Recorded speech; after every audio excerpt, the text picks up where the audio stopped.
it wasn't until I got on the Twitter that I finally found kinship with other people that also use like Lysol spray to kill bugs instead of like, Raid, and I it gotta be works. real with you. I have to be honest with you, and I have to be really honest with you. As a person that has done that, I have to be really honest with you. Buy some real roach spray, you cheap motherfucker, because it don't work. Trust me. It's Like, who It the get a temporary. hell? It's couple of it's, it's look. It temporary. get a couple of them. It Like, who the ain't gonna hell? do the job. Like, who Yeah. the hell is gonna spray potpourri on a damn cockroach? Hey, D, don't do Eris, this. Don't do this, D. Eris. Don't do this, D. No, Eris. You talking about me being nice with the word baby. You forgot what planet you're on, and you forgot you forgot you forgot who voted for Trump. Yes, people have done that. But that Golly. doesn't work. Actually, you know what? I'm likely to see that those type of people are the type of people that will pull out a fucking 9mm and shoot a fucking cockroach instead of stepping on it. So I never At said least that. that's a Now, here's the funny thing. Here's okay. the funny Look, thing. I okay, don't look, believe look, that's look. real. No, I believe no, that's a no, comedy no, movie. no, no, no, no, no. Chris, what you just said, I believe that. I don't. I believe somebody would be crazy enough to pull out a 9mm and shoot at a cockroach. But guess what? That would actually be effective because the bullet will actually come into contact with the cockroach. I He's mean, not walking away from that. it's funny more so the fact that a buddy of mine's, when we used to do our airsoft gun, airsoft on the weekends and stuff. He actually used an airsoft pistol to kill a rat in his home. Oh yeah, shit. That is. Oh, that shit. Oh, like that shit's effective. He didn't realize how powerful it was till he shot like a couple of pellets in it, and it actually killed the shit out of it. I was like, God damn. Well, I'm sorry. Kill the shit out of what? What y'all talking about? A rat. A rat. He Oh, yeah. He did what with it? He used shot an it with an airsoft gun. Yep. Yeah, that would kill a rat. Like, do you know I how thought it was fast? stunned at least, but not outright. No, that Nah, will kill nigga. a rat. That will kill a rat, Chris. I think you would know that has enough force to kill a rat. And think about the size of a rat. Now, sure, if it's like a New York City, look like a grown ass Size of a cat dog. rat, you know, size of a If that was dog fucking- rat, then if we it was- have something to talk Like, about. no, nigga. If he was shooting that shit at Master Splinter, then we got something to talk about. I'm just saying, look, your everyday run of the mill. There's at least a nest in every neighborhood. Rat, yeah, it could kill that. You know what I mean? That's why I But will never stay my ass in New York and shit. I'm like, fuck you, goddamn super here's rat. the thing that Kiss kills my me about ass. New York. It's like well, kill the nest. Do you have any idea how many All them nests? sewers.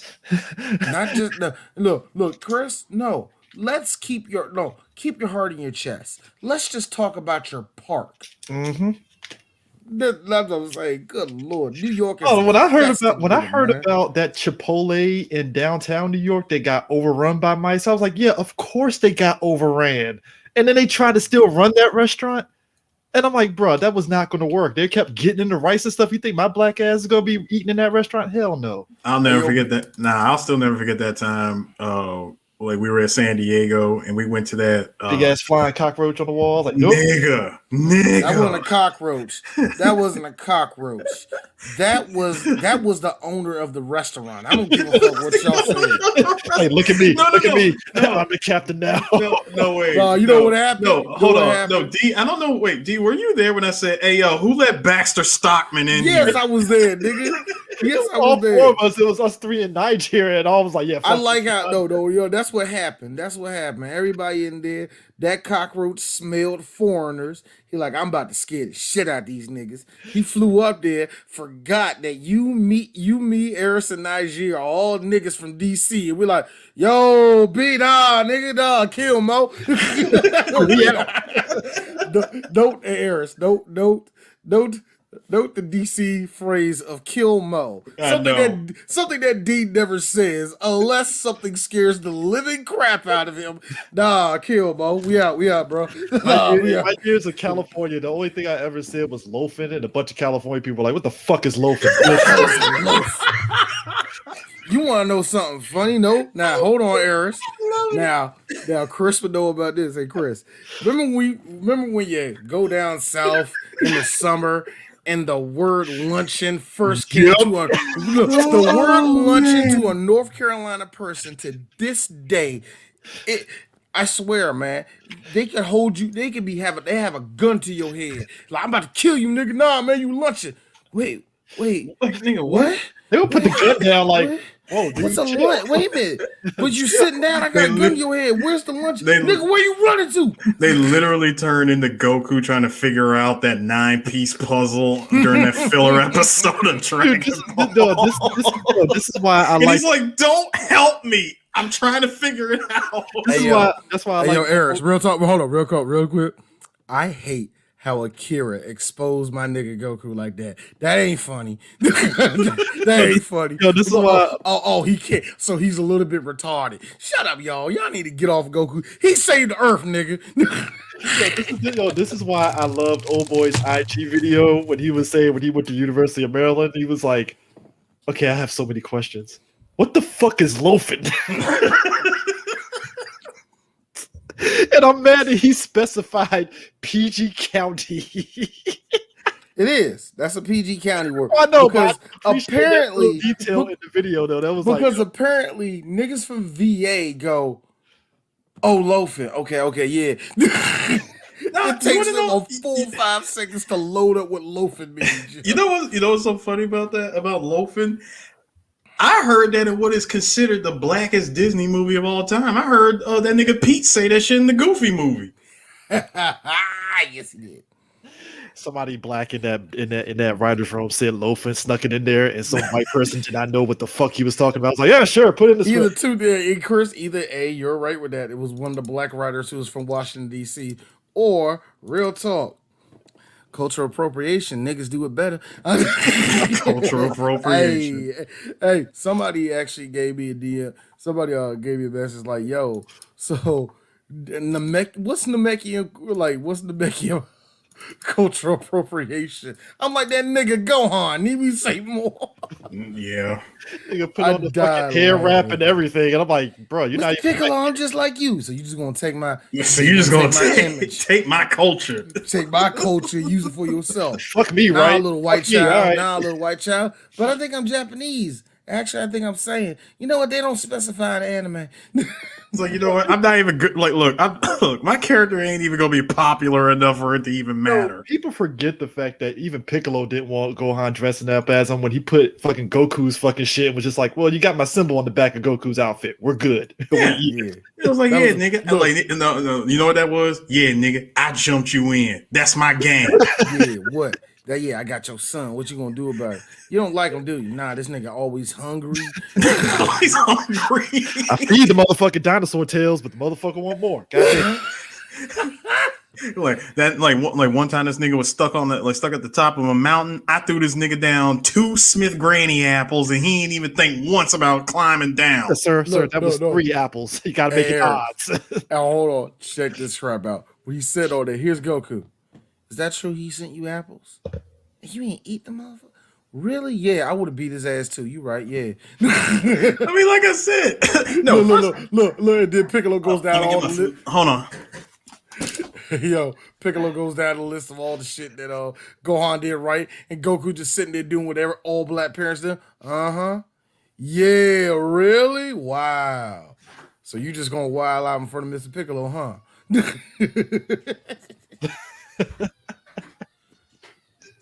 Oh shit. Hold on, man.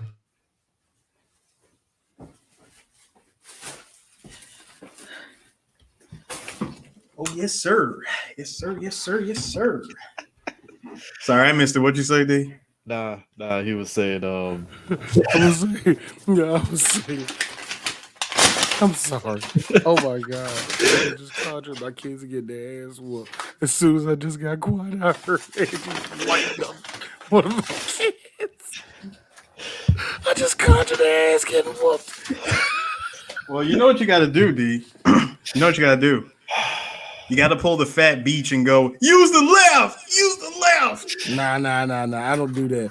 I don't like it when my kids get beat. That means they did something really, really bad. That means they fucked up. So I don't know what they fucked up on. Oh So, man, like, man. You know what? Oh, God. yeah, my kids don't get beat. Like me and Andrew. We're kind of against that shit. You know what I mean? You know, it's ironic. It's ironic. My dad you was the push one. that button, nigga. It's on. I'll tell you what, my dad was the one that got us out of like that old school, Old Testament ass whooping. Was like, just punish them, take away TV and games. I'll straighten them up. And he was right. Mhm. Not for me. Not for me. Not for me. My dad lit me up, and I'm so glad. I mean, I got plucked behind the ears every once in a while, you know, just like, hey. I got an ass whooping. Not only was I see, here's the thing. Not only was I a nerd, but I also got ass whoopings, and I wasn't a smart nerd either. So Moderate why you nerd? doing? He's like, why you doing all this other interesting shit instead of making good grades? Like, Why really? you look, Dwayne? Look, D, you're a fantastic drawer. You look like you already have an analytical mind, but you won't be paying attention in school. Whap whap whap whap. Nah, I got plucked in the ear. My dad would be like, "You gotta see in Spanish. I seen you speak Spanish. What the hell? You're better than this." Wow, seeing Spanish. This nigga, this is my dad do. Really? Really? You getting an F in, like you getting an F in math, D? How you get an F in math? Dad, you wanna help me with don't be asking me for help? No, my dad. That was just proof that my dad didn't know how to do No, that. that was because my dad knew I have to ask a lot of times. Nah, too, man. but See, he knew me. that's It's what I'm like, saying. For me, it was a little bit different. Well, and I hate saying it like that. I wasn't a book kid. I was always a creative kid. I wanted to draw. I wanted to learn while walking. One of those kids, you know. okay. You know what I mean? I was one of those kids. Itadakimasu. So for me, it was just, I got pushed differently when it came to that shit. And when I think really what happened though, when I got to the 10th grade and I repeated the 10th grade, I didn't hit my parents. Oh, D stupid. Oh, you know the funniest shit ever. And it's like and you really think about it, it feels so disingenuous towards my dad because I think people just assume dumb shit because that's how our society is. So they see me, smart kid or whatever. What do your parents do? Oh, mom's a legal secretary. What about your dad? Truck driver? What? No, that's how people see it. It's weird. That's I'm like, no, "But my dad's that's actually just pretty fucking society. smart." Like, That's society because we judge your intelligence, we judge your status in life by your job. What destroyed that for me is the fact that I've been working minimum wage since I got out of high school. You know how many niggas I done worked with got bachelor's degrees and 4-year degrees, used to be owners of a business and all that. mhm. Dog, like we judge people, oh, you working at McDonald's, you don't know shit. That nigga going to college, working his ass off. You work at UPS, nigga. You ain't about shit. That nigga been working at a job for 15 years, never late one day. Motherfucker's a ace. He's a better worker than you are. My dad worked at UPS during the heyday where wages were actually really good, and to see him do that for 30 years, and yeah, it's kind of crazy when you think about it and People, stuff. but that's how people are. We see we see a job title and we take that as what's your status. And like, see the reason is pretty much. Come on, Eric. Come on, Chris. You saw the episode of Black Mirror. I don't want us to start rating rating people as we go, man. China's already doing that. Hey, Chris. Look, he's China doing it, but I heard it's effective. Hey, Chris. Yeah, You know how you said how you just described how society views shit, like just based off of how you just describe what your parents do, right? You ready for me to fuck that up? what? Right there when you said, your mom's a legal secretary, your dad's a truck driver. Here's society. Your dad's in the picture? Thank you. But to forget the other added caveat, because I mean, I hate to be that guy and stuff. People also forget. I'm like, my dad grew up also in the era where people had like those type of skilled labor jobs, like installing windows and all that stuff. That was the thing back in the day. That was being pushed in high school. I mean, not so much now. I would say the kind of not so much now, but you still kind of need it. Like, yeah, skilled labor jobs were like the big thing back when my dad was in high school. Like, that was like an alternative thing to do and stuff, which I didn't know until he told me. He's like, oh yeah, like shop class is like bigger than what, because I think even when we went to Sarassville, wasn't like shop class like basically like gone essentially. No, it wasn't gone. It was still there. Well, put it this way, it wasn't the shot class of our folks' heyday. Put it Yeah, together. it wasn't, because you want to know we were building fucking model cars and shit. It's not bad, but yeah. Back in the day, our parents' day, it was like you building actual, like, past just bird nests, but actual shit. Oh yeah, the bird nest. That was like fucking quarter one. Which I did that in fucking Cub Scouts. That's the Right. crazy part about that. Like the birdhouse shit was like first quarter. And then second, I think, what was it? The fourth quarter, we rounded all the way up to us building the wooden cars. That's not bad. The wooden cars, and you had to put in like that, like the little gas cylinder to see which one was faster. Yeah, we did that like during the latter part of like when I was in Boy Scouts before I was like done and stuff. It's like, hey, you want to get your badge to build a wooden car? Wood shop badge. I'm so mad I ain't get to do none of that gay white people shit on Boy Scouts. Oh, I'm so mad. I wanted to go canoeing. I wanted to ride. I wanted to make our own go-karts. I wanted to do Let's just say- all of that white boy. Hey, Dwayne, what are you doing? Hey, guys, what's going on? I wanted to do all of that shit. Here's the ironic part: the Boy Scouts set up at Full Gospel. We didn't do no canoeing at most. We ain't do none of We them. camped out. We ain't do. That's about I as heard most. that. we Nah, did. I didn't get to go camping because I was sick. I was sick when we had to go camping. But only thing we did was like hood Boy Scout shit. You know what I'm talking about, Chris. You was in it. Oh no! See, here's the funny part. This is the other extra part, right? My dad basically got roped into being the head, like, part of our little Boy Scout group and stuff. So like the stuff that will be in the books, he was actually having us do that stuff. Like what I told Eris before you muted, we actually built a birdhouse. No bullshit. Like he actually had wood and helped us build a woodhouse. birdhouse? Did we build a birdhouse? I don't remember. Yeah, he I helped us just don't do a remember. lot of that stuff. So it was like when we got the badges, it was like, damn, we actually did So- do some of this shit. So let me get this straight. So we both were in Full Gospel. You didn't go to you were in Cub Scouts. Yeah, I was in Cub Scouts. You was in Cub Scouts. Yeah, We had to be in there weren't different troops, were there? it was different troops. There were different troops. Uh-huh. That was the thing, because I think to my knowledge, it was big enough to where they had multiple troops inside Full Gospel. And that's what I'm saying. You and I are only a year apart, so there's no way in the world that I hate the fact, Chris, that we have went to the same church for years and never bumped let me each ask you this. We probably only bumped each other once the entire time. Going You to that remember church. David Cheeks? Yes, I do. I know of the Cheeks.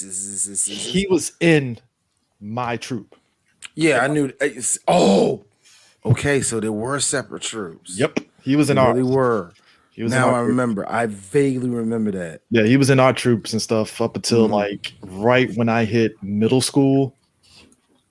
I think when sixth grade is when I got out of it, and that was right when there was like, oh, you can go Eagle Scouts. I'm good. Dang, Chris, I just realized that shit, man. Not only do we have multiple troops. We had a league big enough. We had a baseball league big enough to be a league. We had a basketball league big enough to be a league within the church, dog. Oh, I remember when the church literally they started up a basketball team, and people forget, like, yo, we only had like 3 people in 12th grade at Full Gospel at the time. So it was like a mix No. of 10th, 11th, and 12th grade. Then the church had their own basketball team. I know that because my dad was on it. Yeah. Make it better. God. Make it better. You guys had your own Marvel Cinematic Universe, and your official Avengers episode was high school. Which, ironically enough, I went to National Christian. That I made the basketball team on that team, and there were some people from Full Gospel that went to National and then transferred to Surrattsville. So it was like, oh, still there. All right, cool. It met and it always is kind of funny how it is because all Full Gospel really is just Southern Maryland. I mean, Southern PG County. That's really what it is, you know. And so it's like a lot of people from like that middle gullet of PG that Temple goes Hills, There's like a lot of people going to basically when it came to high Temple school. Hills, Fort Washington.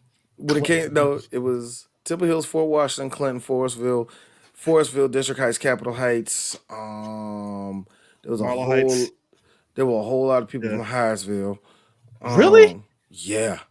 I didn't pay Yeah. attention to that. There was I a knew. bunch of people from Hyattsville, and you can tell because these niggas never came to church on early. They always went to 11 o'clock. I thought some of them kids went to DeMatha. Honestly, I didn't think they would go to Full Gospel. That's You know, great. see. Here's the funny thing about the Matha. The Matha is a private school, nigga. You got to have grades to get in there, yeah. Oh, I didn't know that. I thought it was Yeah, like Full yeah. Gospel, where it was like, hey, you got the tuition money. All right, you can go. McNamara. Now I know Bishop McNamara just got like that. Really? Bishop McNamara at this point, yeah, you gotta have, like, if you like, unless if you're like in elementary school, you can get in, but everything else in McNamara, no.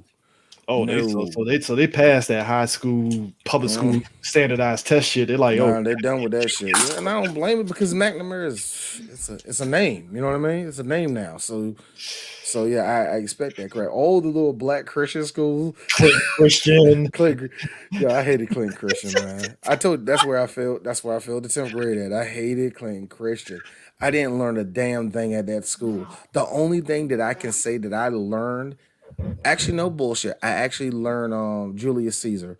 I actually learned Caesar, the whole play of Caesar there, and no bullshit. It's probably the reason why I'm a film critic today, because we sat and watched all 3 of those shitty Kirk Cameron movies, Chris. I feel bad for you, dude. And me the whole time. But wait a minute. If that wasn't in the Bible. Let me ask you this, D. Do you remember a movie? I don't know the name of it. It was about a black kid. You know, he was a drug dealer. You know, even though it's one of those movies and stuff where they don't show him dealing drugs, but they show him with a backwards cap and Nikes, British Knights, and he's on the corner clearly doing up to something no good, right? He's run away from cops, tumbles and falls down the hill, wakes up, and he's in slavery times. No. Go on Google and just type all that up and see what. I don't know the name. I don't know the name of the title because I thought you were going to say the movie Up Against the Wall. I thought you was going to say that. Up Against the Wall is one of those you can tell some black baby boomer was like, see, this is what y'all young kids is doing right now with the drugs and the guns and the hip hop and all that Wu-Tang Clan. It ain't good for you. No, this was one of those.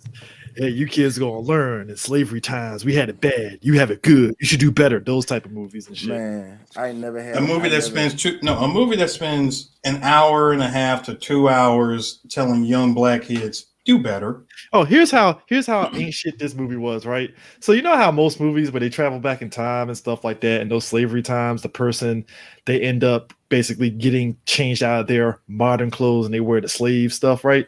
This fool, I shit you fucking not, D, still had on his do-rag and had on his British Knights mixed with slave clothes. I'm like, nobody said anything. You're gonna have to look. I gotta find that. You're gonna have to look that up, Chris. And I want you to use every bit of your memory and just type it into Google and see what hops up. Even if you think it's an actor. I'm just gonna type in slavery time travel movie and just see what comes up.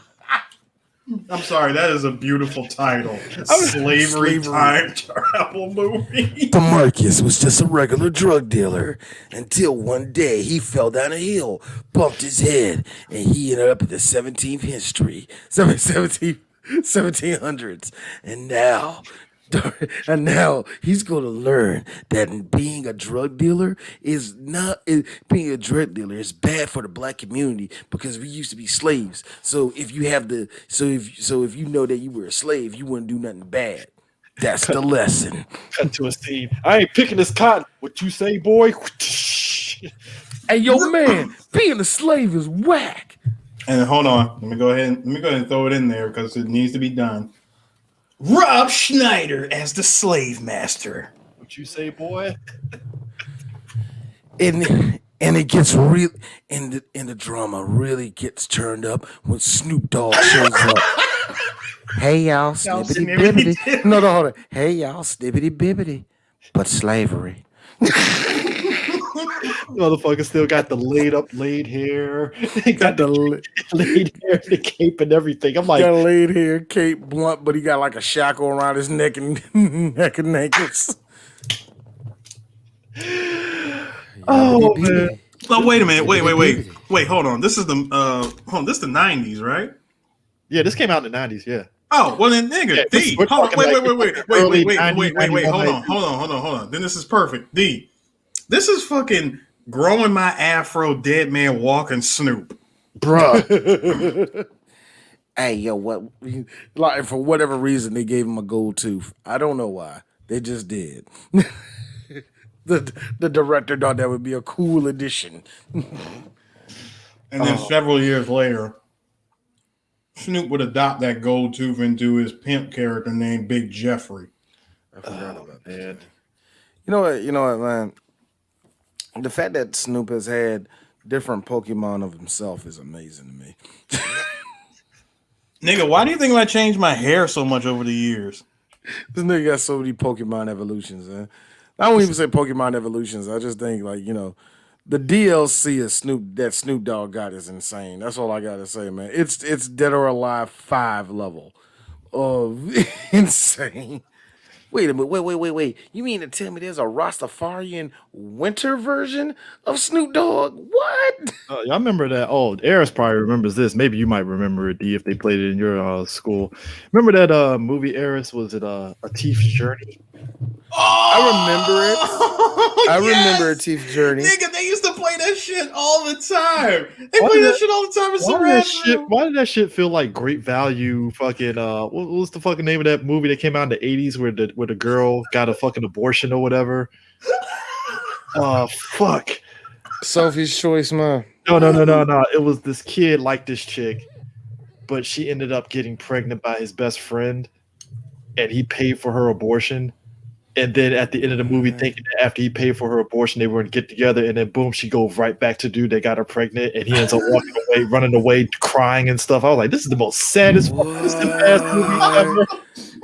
Yo, all right. Since we giving out movies that we've seen like this, all right, I seen this movie that I swear to God had to be made by somebody that just hates women or is a woman and she hates her vagina. I swear to God, this little girl is about a girl who. Last American Virgin. Huh? Last American Virgin. That's the name of it. What? The Last American Virgin. That's the name of the movie. Wait. Which movie is this? That movie you just described. Okay. The Last American Virgin. That's the name of it. Okay. Cool. I was gonna say real quick. Real quick, Chris. I was gonna say, like, when we watch A Thief's Journey, first of all, you know that shit was filmed in Upper Marlboro. Second of all, anytime you saw that shit, like the one nigga that was silly as hell, all of us that was friends with anybody from SGA knew that was Steve. That's all I wanted to say, D. That's all. Hold on. God, that was the movie. Yeah, that movie was just sad. I was like, bruh. It was like that. It was like watching that Cynthia Rothrock movie where you're like, yo, y'all know damn well y'all filmed this shit in Bowie. Man, dude, I swear to God, man, if Last American Virgin got made now, that dude would have fucking killed old girl and then punched his damn best friend out right in front of her too. Well, actually, Chris. That movie did get made. That was that Sterling K. Brown movie that we saw at the museum. See, that's different though, right? Like the difference in this one is that like the boyfriend, like the guy, that kid was clearly off his fucking rockers because let's be real, Sterling K. Brown played a very hard ass dad that drove his son to go nuts, and then it doesn't help that his son was an overachieving ass. Overachieving ass. Granted, partly due to his father, but also when his girlfriend told him, I'm not aborting the baby, he had a fucking critical meltdown and shit. I was like, God damn, dude. Like, bruh. Not aborting the baby. I'm breaking up with you. I'm going to a party and I'm fucking around with this other dude that you know. No, she wasn't fucking around as far as we knew. But still, you went to a dance with your gay best friend and you know your boyfriend clearly is off his fucking rocker. Not saying that it was right for him to do what he did to her, but it's like, yeah, that dude wasn't in the right frame of mind here. So, nope. He was not. Oh man, D, me and Eris, as soon as dude was popping them pills and drinking before he go to that party, I was like, yeah, he's about to make a horrible No, mistake. no. The best part, hold on. The best part was when that nigga took the Percocet, grinded it up, and snorted it. Man, he snorted that shit. I was like, oh, he is about to go nuts. And then when he shoved Sterling K. Brown and kicked him in his bum leg, I was like, whoa, he's really going to jail. Sir. It's a wrap. That's what you know, because if you do that to your father in real life, your father gonna murder your ass right in front of you. It's like, never mind the cops. The cops gonna arrest me because I'm gonna murder my own child. I think I found the movie I was talking about, but I'm not really sure. What is it?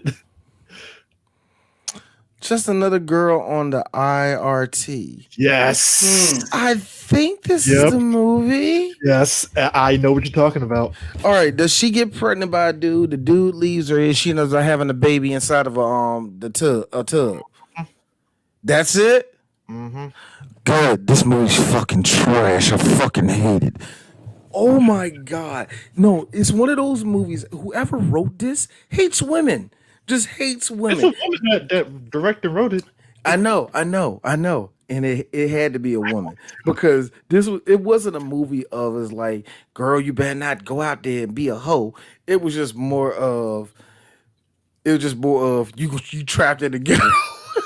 Yeah, it was basically like this girl. The girl was basically like she was smart enough because her dream was to basically get out the neighborhood, because that was what the '90s was all about. Like I'm a black person in the ghetto. I gotta get out the ghetto and whatever. Because that was our aspirations at the time, just to get out. Just to get out. I like how niggas. If it ain't hustling our way out the hood, nigga, we dancing out the hood. Here's the thing that kills me, but here's the thing that kills me with that. Because this movie was made in 1992. Now, I'm not saying that black people weren't, because of course we were at the time, still going against shit. But I just got to be real. At least black people at that point have been free, and I'm talking free like the way we are for at least 15 years. And a lot of us was already getting out the ghetto. Nah, man, but sometimes it's trap. Sometimes it's trap. Yes, it is. Sometimes it is a trap, and sometimes you just want to hang out with your friends and stay there, and that's why you stuck in the hood. I think my friend Juvenile made a good song about that when he said, "You don't want to fuck with them niggas, huh? Fuck with the niggas, huh? You come up with the niggas, huh? You stuck with them niggas, huh?" So he also said another line. Something got to shake, nigga. I'm gonna bake a cake, nigga. I thought you was gonna stick to hard, stick to high, and I thought you was gonna say, "You big got hard."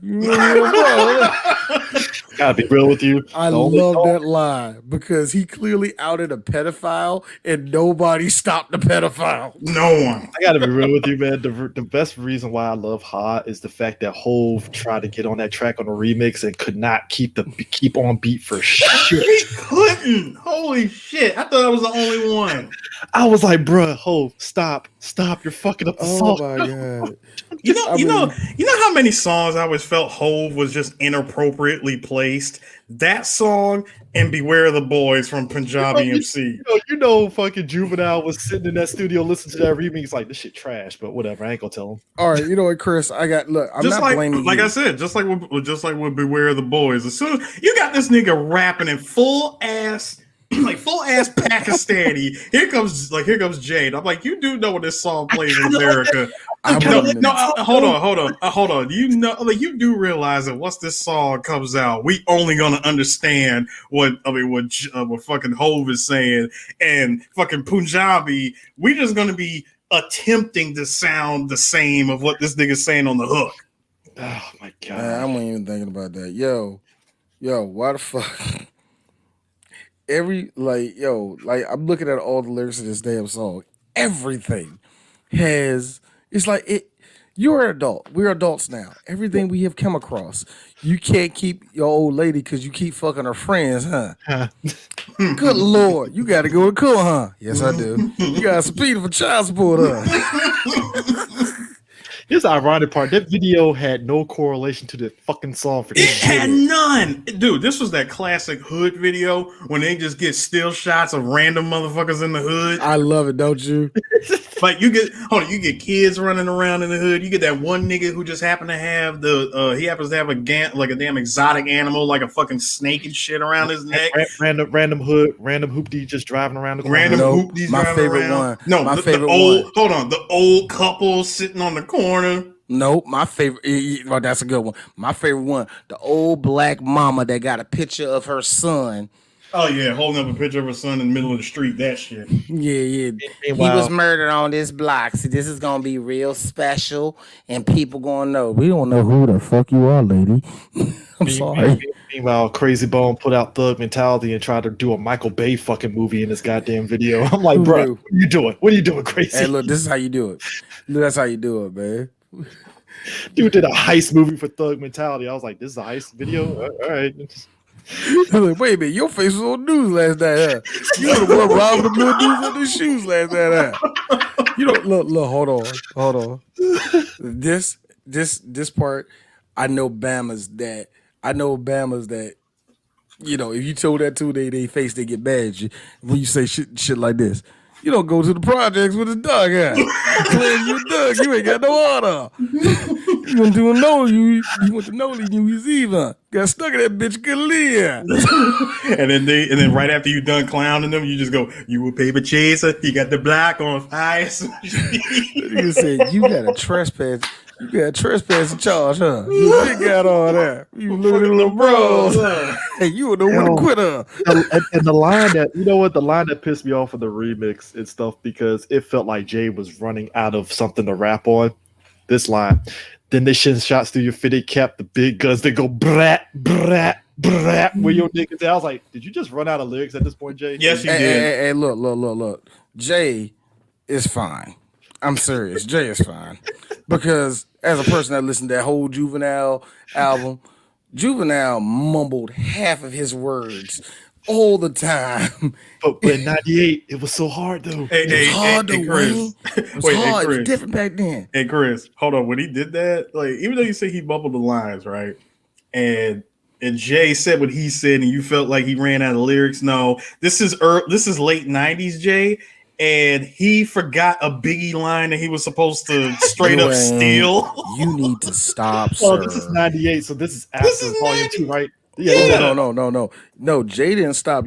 Jay stopped doing that right before Black Album. Yep, I was gonna say Black Album was the last time he did it. Black Album, I can't even say Black Album. I heard like a Biggie reference, but yeah, it's Biggie.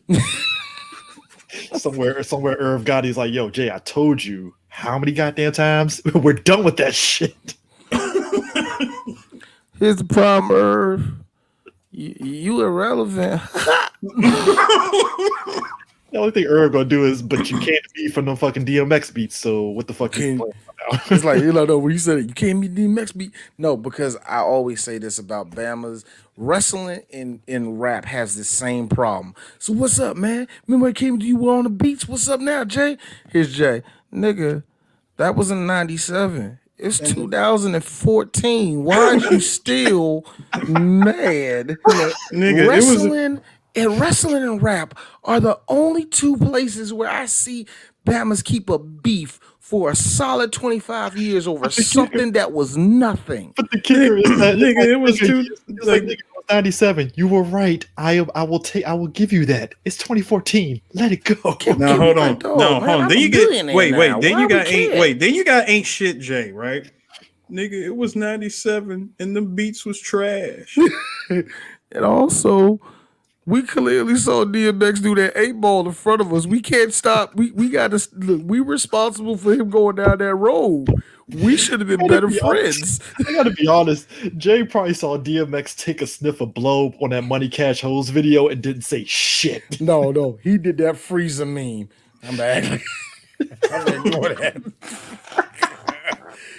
DMX, my dog's bite. He's like, see, he comes with that hype though. And that coke is doing wonders. The coke is doing what? It's killing his lyrics and eating up his mind. But come on, what's he gonna do? Dress up like a Fed and try to kill people? Come on, dog. That ain't never gonna happen. I mean, it's bad enough the nigga got asthma. What? He gonna keep smoking and having asthma? Like what he gonna do? Run? Dude, I swear, man, listen. When you look at, so you say that, and yet if you ever look at any old DMX concerts, how much he's sweating going back and forth on the stage, I'm like, you might as well say that nigga was running on the stage. But here's the funny thing. Here's the funny thing about DMX. I always laugh, and it hit everybody during the verses, right? Because his voice was starting to go, and let's just be real, age. That's number one. But number two, it also clicked at all of our heads who are DMX fans. Oh yeah, what? You only got about 25 minutes before DMX runs out of energy. So It's like watching Bobby Brown on a New Edition show. He be the one nigga that's always running out of breath. He cannot keep up with them dances, and it's sad. And everybody was like, and the one thing I heard, it was like, well, DMX needs to stop smoking before he go out there. Jada Kiss is like, that nigga don't do nothing until after he get off that damn stage. Thank you. So, X just be having asthma attacks. Yo, who was in the middle of doing his act, but he'll finish the set, then finish having his asthma attack. Because Scarface said it. Who was old boy from NWA that got shot in the neck? Oh, that wasn't Ren. No. He wasn't. That was he didn't get shot in the neck. That was oh God. The DLC. The DLC. Yeah, DLC. Like Scarface literally was like, bruh. Like he was like, yo, I taught the DLC. Anytime his voice actually goes back to normal for 5 seconds, I'm still in awe. And I was like, I gotta imagine, because I mean, you get 5 seconds of your normal voice before it goes back to raspy. It's like, holy shit. Yeah. That it's kind of it was just like kind of funny when DMX started sitting down there. He was sweating a lot, right? And Snoop was chilling, having the best time of his life. But still, you can tell X was like running out of energy. And somebody say the half-life on DMX is I'm like, somebody the half-life? Holy shit. First of all, you want to know DMX is about 35 minutes. You want to know the last time X actually had like any amount of like true energy? When he first came out? No. I'm gonna say the last time.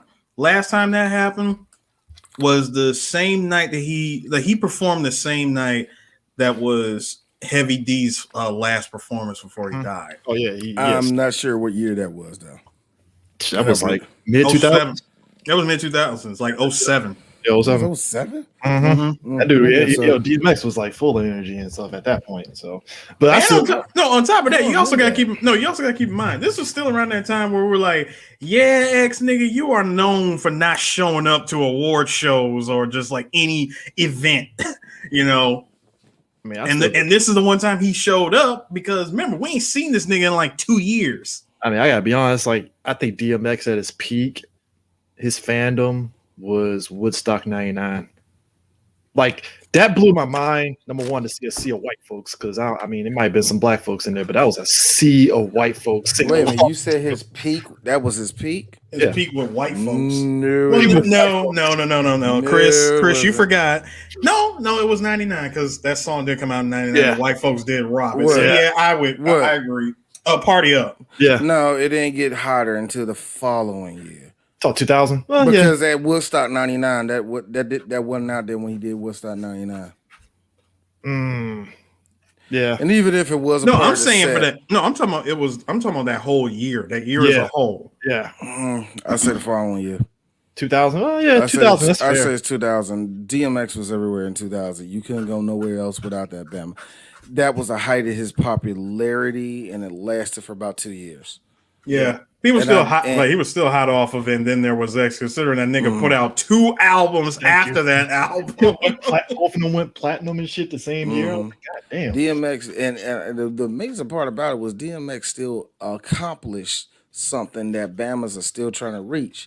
The only person that obliterated it was Drake, and on Rick Ross was every time they put out an album, it hits number 1. That's something Jay-Z never did. That's something that a lot of Bammers who are worth something. I mean, somebody said it best. Like, if you're a rapper, and it's true, I had to think about Snoop never did that. Snoop never did that.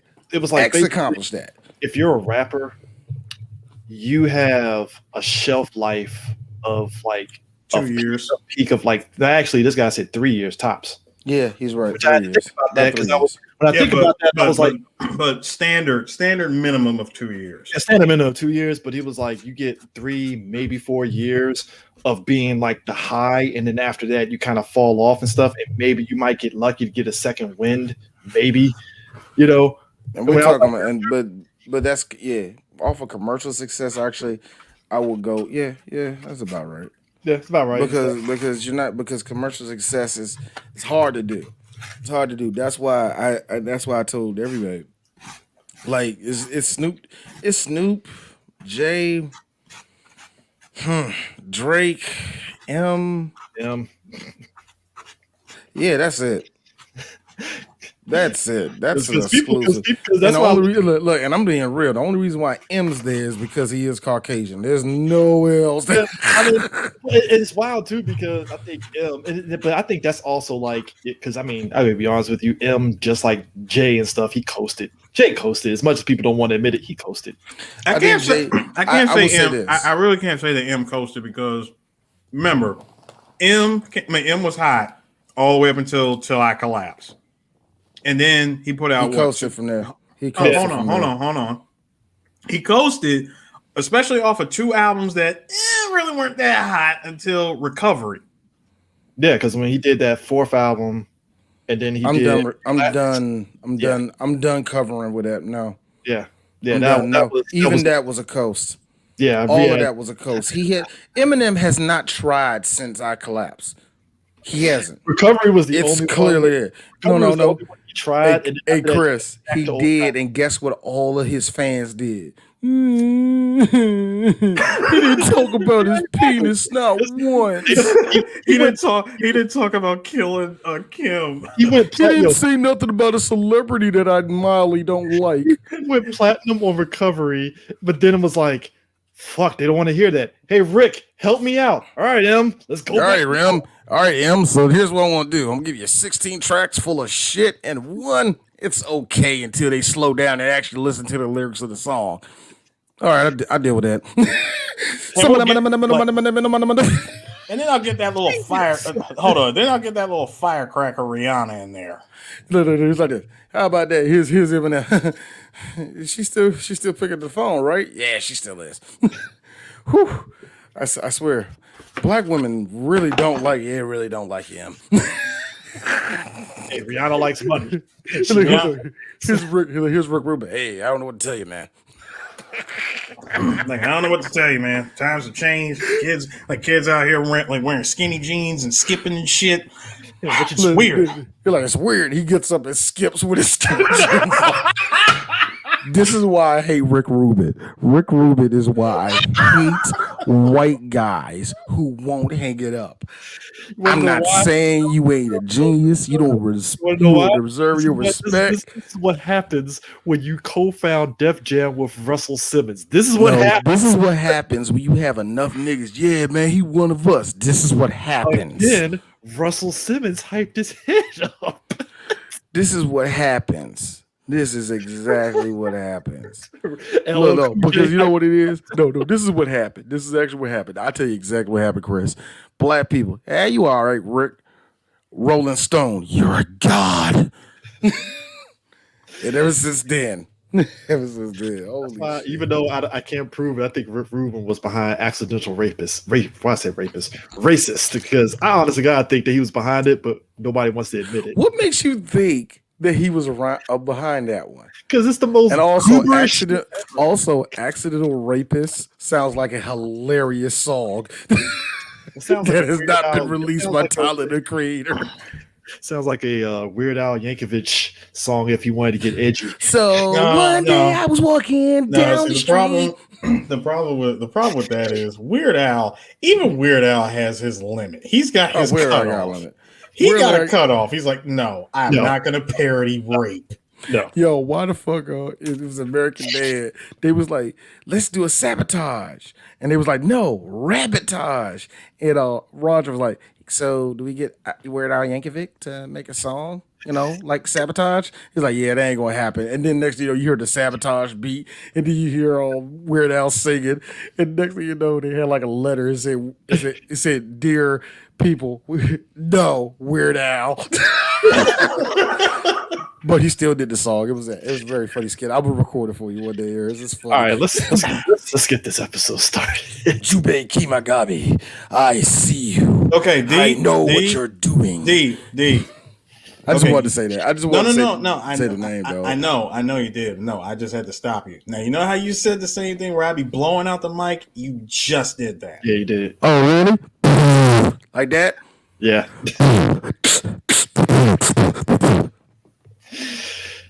Folks, No amount of editing can ever recover that. can't recover his ears. Recover what? Can recover what?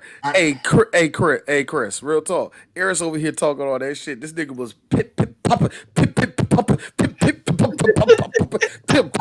pickles, and I'm playing. You weren't that bad. No, you wasn't. You was not that bad. I'm ready to talk about the most deadliest pussy in the world that has snakes coming out of it. That's why. Wait, Chris. Ladies and gentlemen, that was the first line of the episode.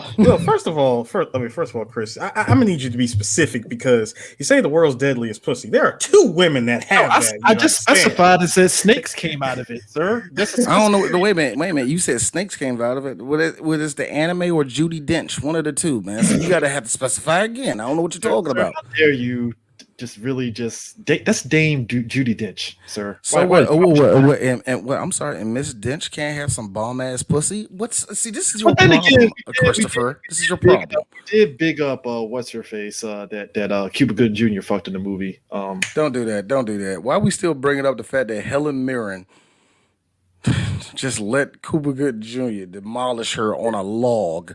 Yes, I'm not playing. They was like on like sticks and shit. Were they like in the middle of the forest or something? In one instance, I was jealous of Cuba Gooding Jr.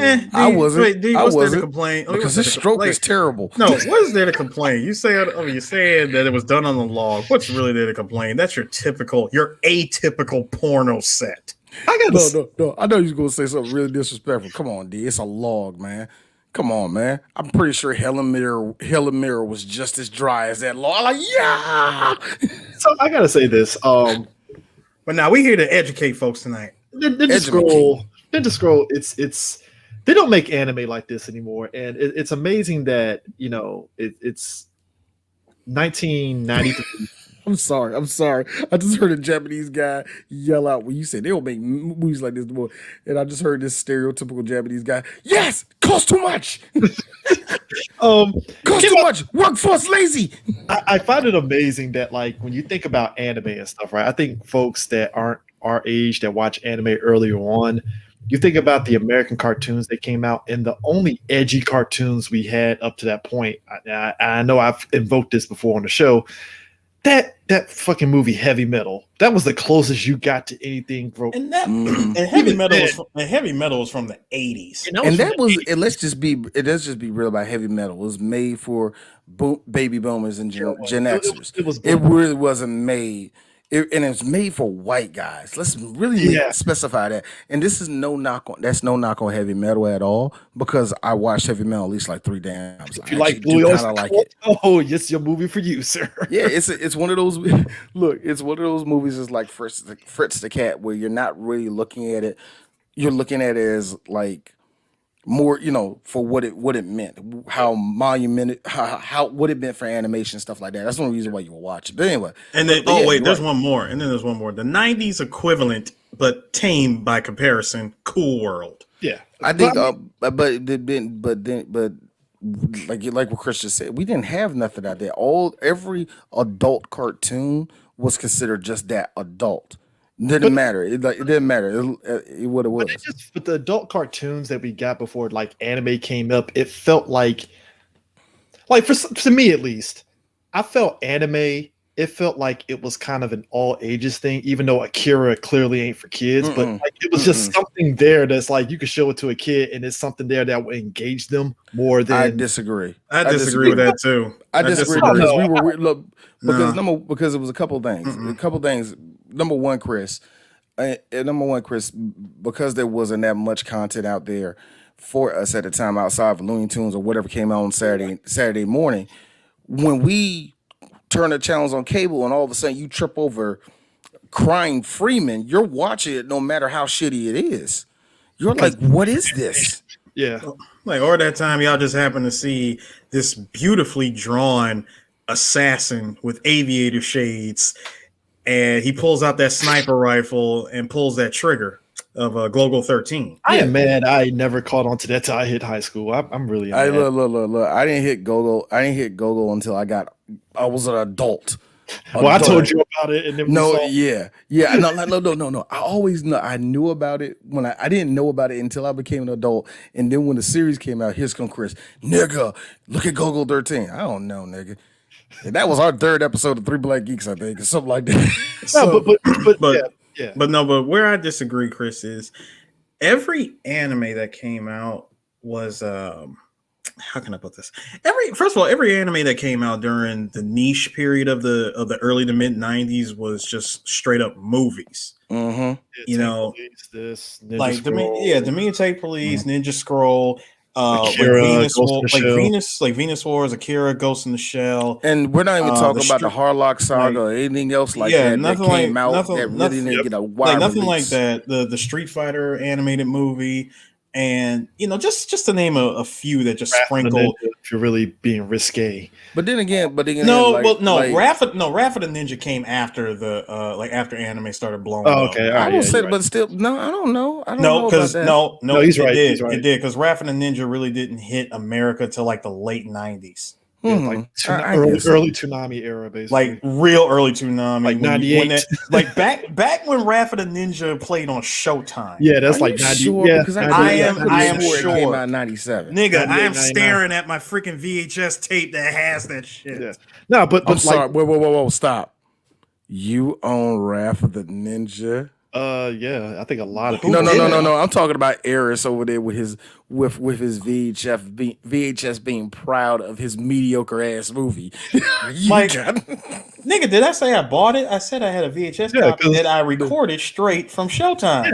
I continue? The way you said it like that was like, nigga, I stole that shit. Don't do that like that. And also, Suncoast was selling that shit for fucking crack prices. No, nigga, Suncoast sold everything at crack prices. No, they did not. Yes, they did. Yes, they did. Every time I went up there as a kid, they never did. Everything either cost way too much. Oh no, that's what we're saying. Crack prices, like straight up crack, pure cocaine, overhardened crack prices. Now, when you say crack prices, I think of actual crack. Crack is inexpensive as shit. So I'm sorry. So when I heard crack prices, like, what? Cocaine prices? No. Coke deal done in straight up Bolivia prices. All right. No. D, this is you giving a joint to a white boy price. Oh, $45 for a joint. Yeah. Okay. Cool. I got. This is why that's why I judge every person on Twitter, and I don't give a shit who's listening to this. It's like, oh man, R.I.P. Suncoast, and I'm looking at them like, fuck you. That's four. Dog. I am so proud. No, $29 for a wall scroll. Suck my dick. Hey, yo.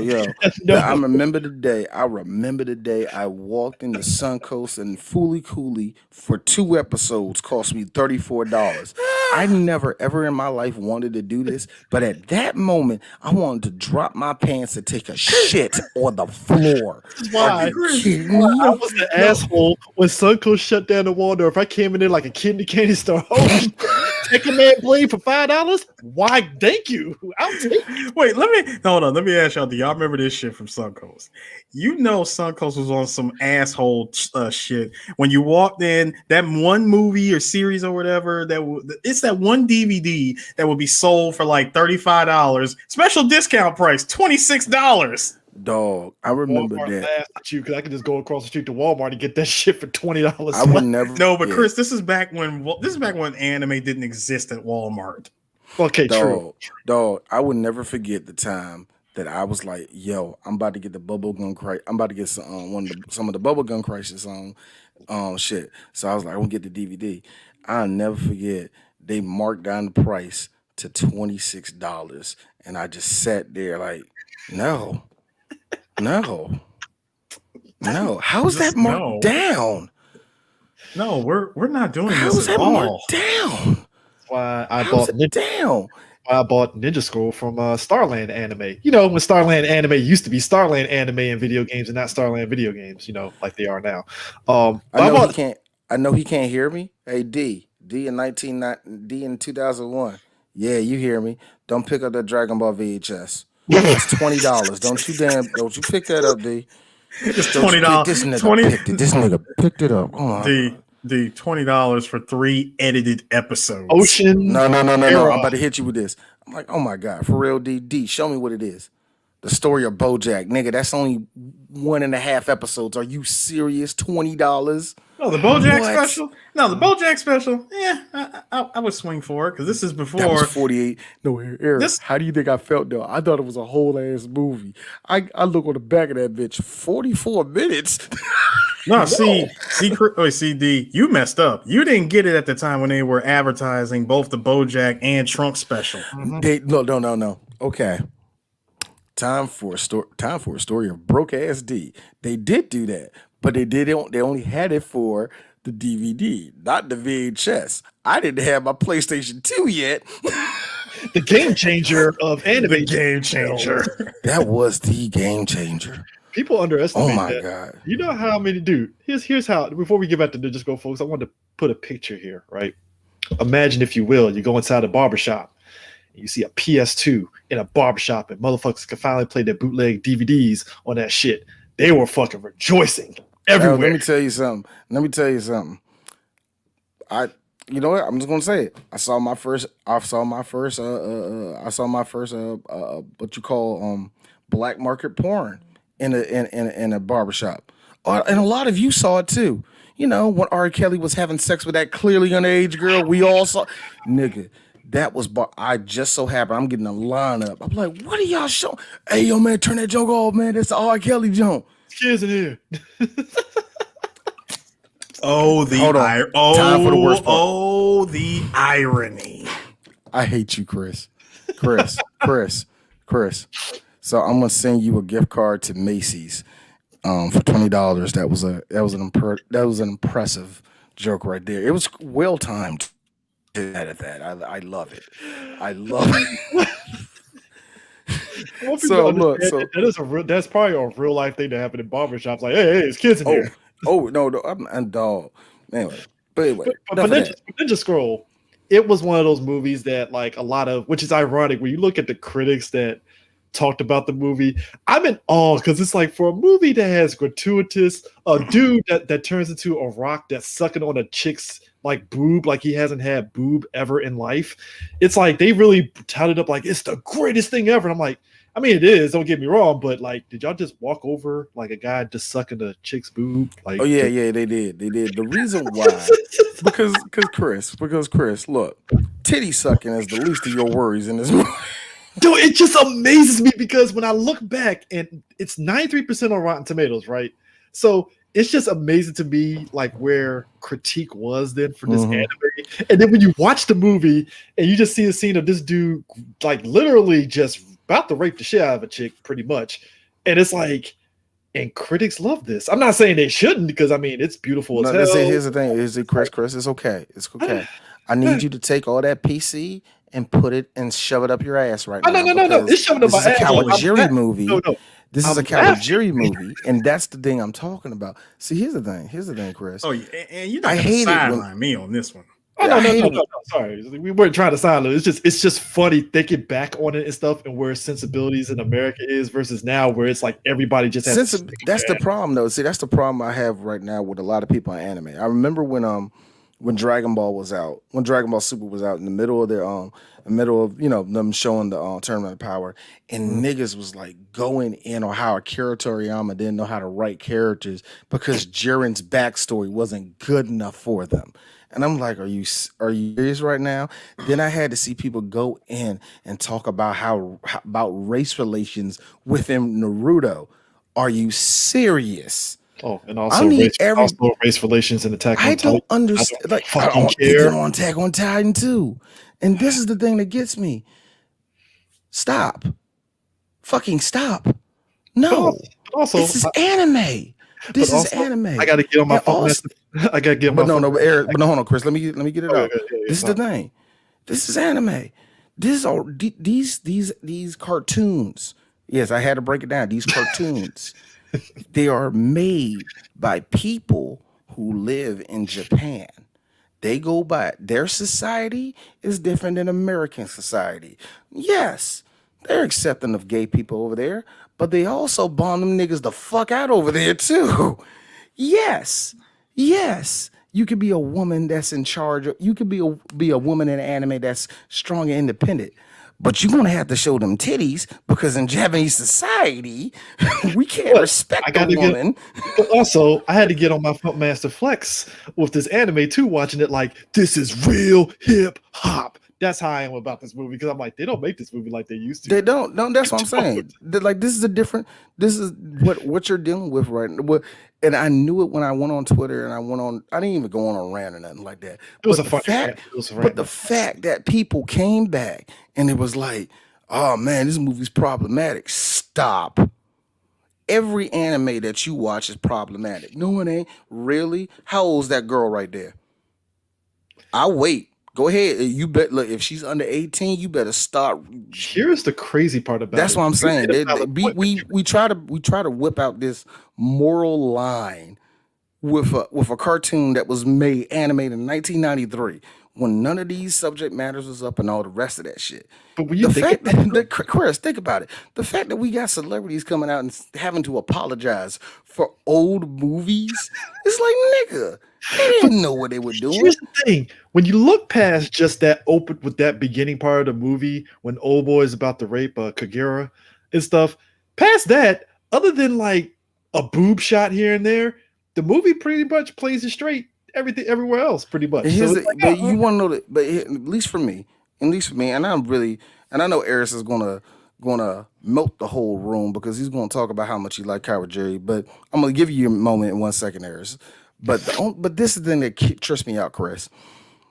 I have to hear all these things about certain animes and how this needs to be there, how that needs to be there. I'm like, and how these Japanese people don't think like Americans, and I don't know what, like, I don't know why. But for whatever reason, with all that, Devilman Crybaby comes out.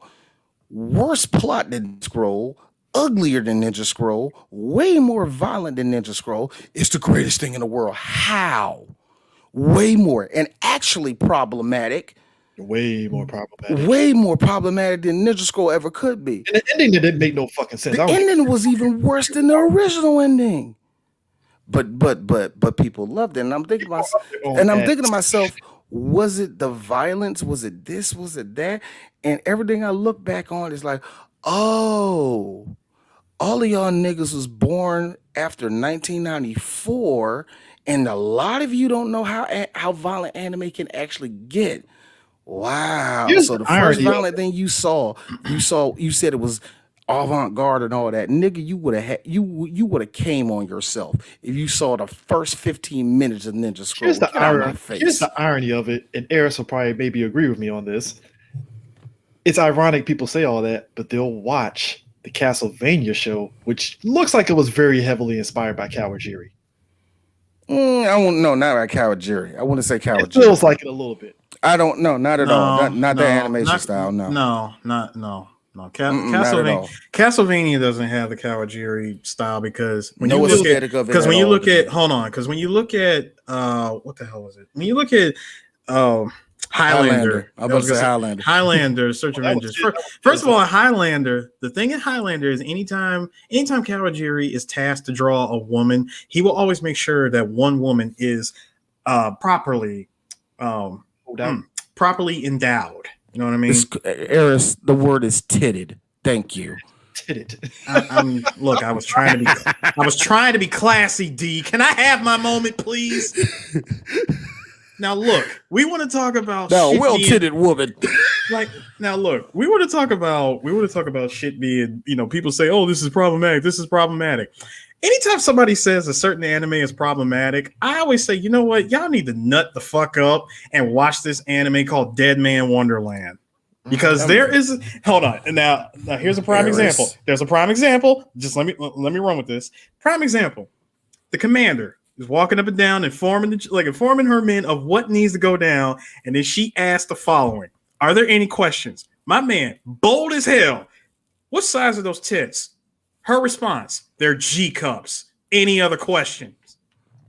That's a real life line, folks. I'm Eris, like, bullshit. Eris, this is why I said Barack Obama needed to be the president for 4 more. That Dude, line- this is the thing that gets me. Eris, No, you but that- mentioned Dead Man Wonderland, a show that I know a lot of these niggas saw, and yet, No not one a bat an eye. No one bat a fucking eye. I can show you an old anime. Well, that girl doesn't have as much agency as I want her to be. Look, this is how I know either A, you're too young, or B, you just started watching anime 4 years ago, haven't you? Kagura actually had a lot more agency than people give her credit for. A way more. I remember the first time we talked about this movie back in the day, and when we talked about this movie 2013, early days of Three Black Geeks. But I remember we first getting into it. I remember I said something like that because, just to be real, we were just starting out. We were just trying to find our way and try to find our groove. And I remember this distinctly. Eric stopped me and said, "She's fine." I'm like, "Well, she was weak." No, D. She's fine. Look at her whole character. Yeah. And when I'm looking at it like as a vet now, Eris, you're absolutely right. Yeah, you can say that she was, come on, that's how Japanese guys write girls. But for the most part, she was fine. She had perfect agency. She had an arc. And it arc and all that shit. Hell, Eris, I wish a lot more girls in anime were written like her. I actually do, and I really mean that. It's amazing. Also, they didn't write Jubei as typical chauvinistic man. He's just like he was not. He was not. Even the part where Kagura was like, "Hey, you can fuck me." He's like, "No, I'm good." Nah, I was gonna- no, okay. see, okay. You could say Now, that was a wait, noble wait, flex, but wait. still, it was fine though. Yeah. Wait a minute. Now, like, since we're just gonna jump into different scenes from the movie, then Have fun, and that's what we're gonna do. Have fun. Eris. That part in particular, where where Kagero says, "Yeah, if you sleep with me, you will, Cure you'll be cured of the poison." But you see the look on Jubei's face. Jubei at first was like, "Okay, I mean, All right, smash it. no. See, if you understand the character of Jubei, he really had that look like, all right, I mean, if we really have to do this, I mean, sure." Mhm. But then he took one look and saw the quiver in her face. Her eyes were literally lighting up with water, and she was about to cry. She was literally about to cry. And he's like, "You know what? I'm not going to do it to you. I'm not doing it. Like, I'm not doing it." He looked at her, and she knows that her job as being a poison tester is fucking hell. Mhm. I mean, imagine this. Imagine you drinking, like sampling and tasting poison all throughout your life as your destiny, to where you become so immune to it. But at the same time, that poison that you built up an immunity to has become so strong that if she touches you, you're fucking dead. Kiss you and all that shit. Harris. See that? Y'all feel that, everybody? See that? Yeah, I know it's kind of melodramatic, but it works, right?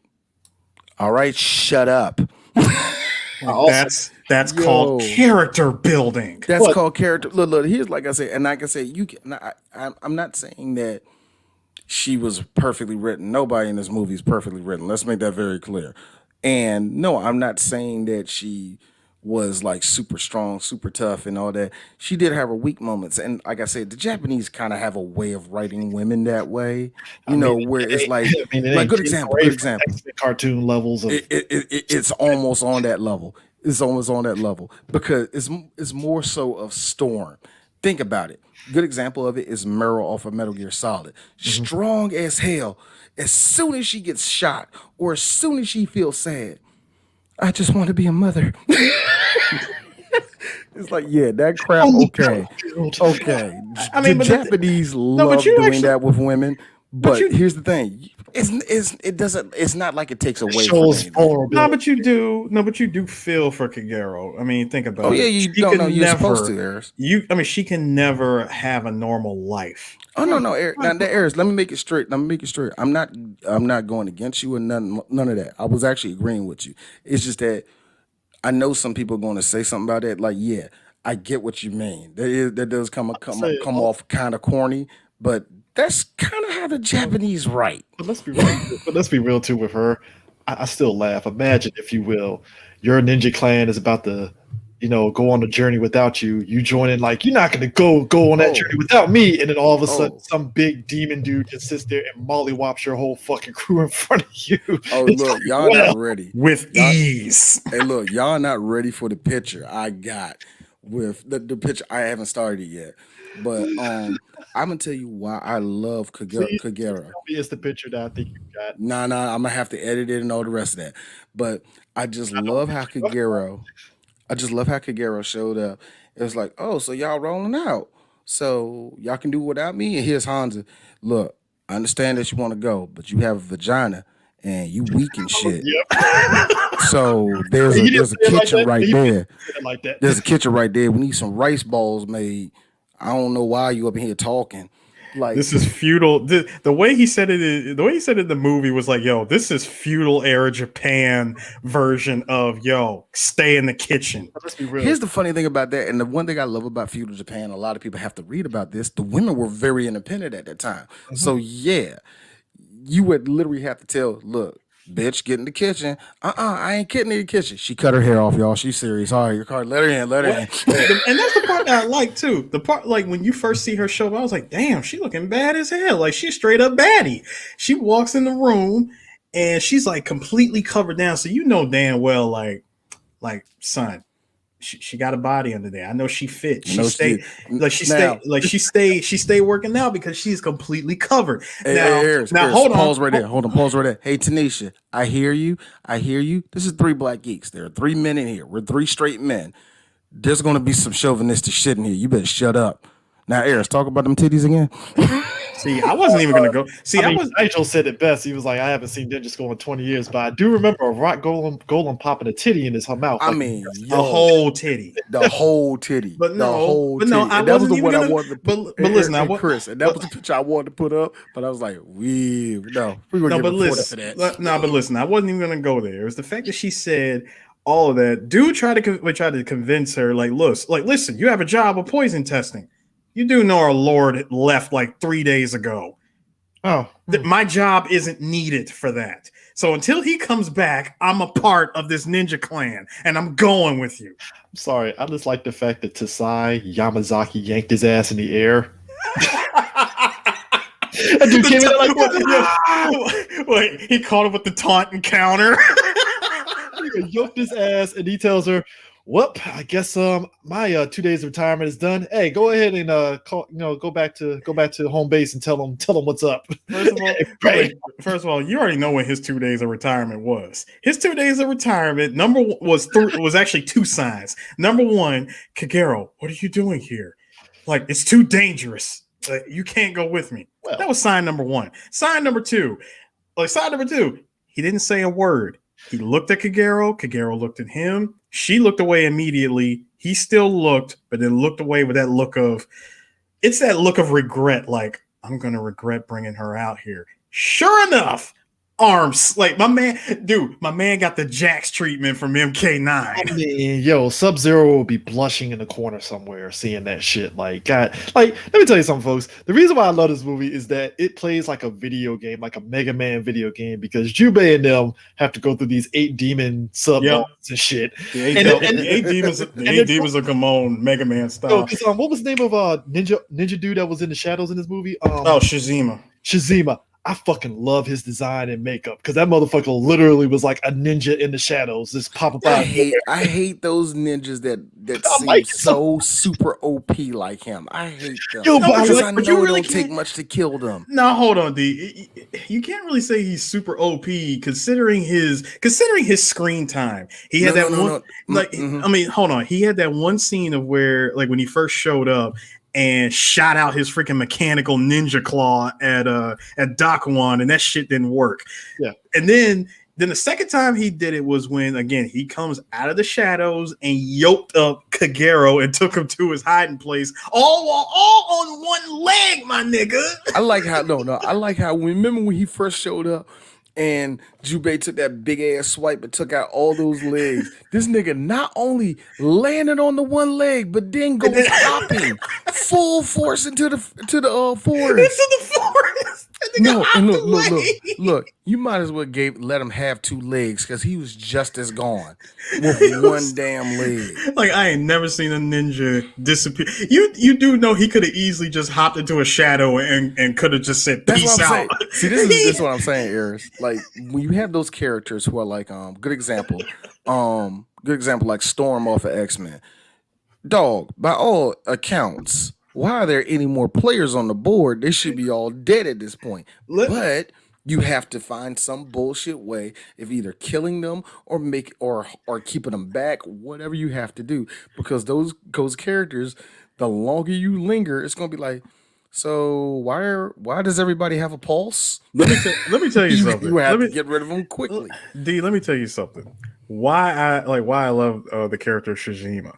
First of all, that nigga does not skip leg day where he can outrun he can outrun Jubei on one leg. Ever see a 3-legged dog run the block? It's actually amazing. You don't know how he does it, but he do it. Hold up. I just had to ask that question. Jubei, in full sprint, how do you lose a one-legged ninja? Man, that nigga, look, you gotta understand, man. He was jumping. It is inexcusable for you to lose him. I'll tell you what was funny. Beat You know Jubei's what? ass if I was his coach, man. Like, nigga, for real? Did you call that hustle? He had one leg. There was something that I noticed in anime, and hey, bold of them to do that. Change it up for once.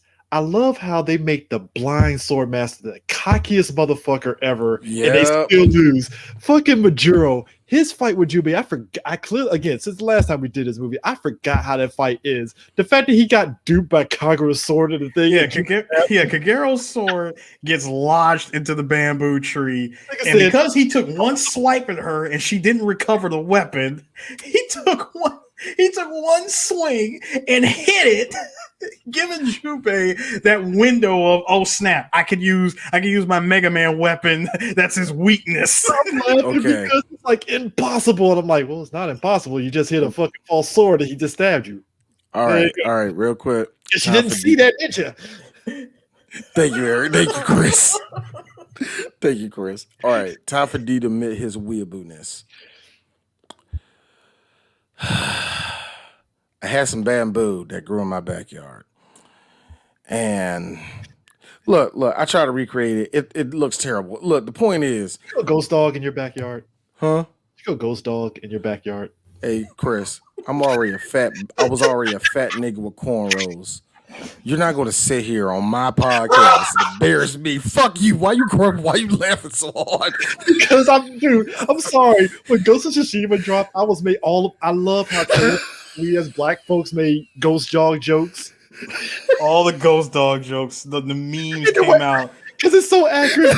Yeah. Literally us fulfilling our weeboo dreams in a fucking video game, and it was perfect. He ain't lying. Oh my god. No, it was so funny. No, real talk. I told my kids, my son was like, Dad, you gonna get Ghost of Tsushima? Like, nah, I'm getting Sekiro first. Why you getting that first? I'm like, son, it's my dream, nigga. You ain't gonna stop me. I'm about to drop this junk in black and white, gonna make it look like a Kurosawa film. Shit about to be all, man. Like, this is gonna be the opening scene to Sanjuro. Look, I told my son, and then I'm gonna put it back in color because Sekio's like Dark Souls, so I'm gonna be on it for a while. Also, I'm sorry, yo. Them white developers can try to take the credit all they want to. They had one black weeaboo on that development team that was like, put Kurosawa black and white in it. I know they did. No. I gotta be honest with you. Chris, by what I see of white liberals, no, that was a white guy. We gotta put Kurosawa in here. We have to respect him. See did it for the wrong- Kurosawa-san. Look, he'll hit this. See, Kurosawa-san, the nigga ain't here. Why you putting son on the end of that? So Mr. D, so you're trying to tell me that that they pulled a Jeff Keighley. Yeah, basically. Yeah. Yeah. They pulled a Jeff Keighley, like how he acts whenever Kojima enters the room. I'll be honest with you. I'm surprised if they try to redo Ninja Scroll. Some liberal person be like, "Well, if we did Ninja Scroll in black and white," and I'd be like, "Shut the fuck up and get out." No. What if we did Ninja Scroll, but this time we made Jubei a woman? They don't want to be Ninja Scroll. They did. They did do that. It was from Madhouse called Jubei-chan. Man, Jubei-chan was okay. That's He was okay. No. Here's the difference, Chris. At least that was made and released. I'm about to jump into something. So for anyone who is out there wandering around YouTube and just happen to type in Ninja Scroll sequel, and you see this whole 3-minute ass trailer of footage, just straight footage of what looks to be a complete film called Ninja Scroll 2. Everyone has been asking since 2012, including my best friend, when they gonna release it? When they gonna put it out? Here is the problem, everybody. Number one, the original Ninja Scroll was not popular in Japan. Ninja Scroll found success in America. Yeah. Now, where my best friend fails to understand that is how can they not be a success? The movie was so good when we got it over here in the 90s. Here's me. Sir, I lived in that country for 7 years. I traveled across 5 different prefectures and cities asking people, have you ever seen this movie? Do you know if this movie even exists? Have you heard of it? I showed them pictures. They have never seen it. Are you that serious? It's that bad? Dude, this movie was almost unheard of in Japan. The equivalent of that, D, as somebody that does Gunpla and stuff, G Gundam was not fucking popular in Japan. Yeah, I know G Gundam wasn't. I knew that. But level of Ninja Scroll though, like that's why I was like, that's the big, because a lot of people forget, because the people see G Gundam and it was like, man, how was that show popular? Yeah, because in the US we ate the shit up, but yeah, we did. Same as Ninja Scroll. And you want to know something? You want to know something else? Another series that we ate up as kids, but wasn't popular in Japan, Ronin Warriors. Yep. Yeah, Samurai Troopers is not that popular. So anyway, going back to Ninja Scroll 2. The problem with Ninja Scroll 2 is that they were looking for an anime company to invest in. Kawajiri has been shopping this movie around. Madhouse never picked it up. Madhouse did work on it. They needed a company to publish it. Oh, okay. And when everybody looked at it and said no, because this is a sequel. What happened to the first one? Then it wasn't that popular. I don't think we're going to invest the money. Here's me being that guy. Madhouse, Kawajiri, Netflix. Thank you. They'll buy anything. Netflix will buy anything for. It's like, oh shit, it's Netflix only. I was like, son, Netflix is the Fox of the 90s. They buy anything. This will suck your dick for Ninja Scroll. What are you talking about? I mean, shoot, I say shop that shit to Hulu. It's no. Netflix is throwing money. Give it to Netflix. I agree. I agree. Make it an exclusive for Netflix. Say you got the sequel. Get a hold of whatever voice cash you need to get.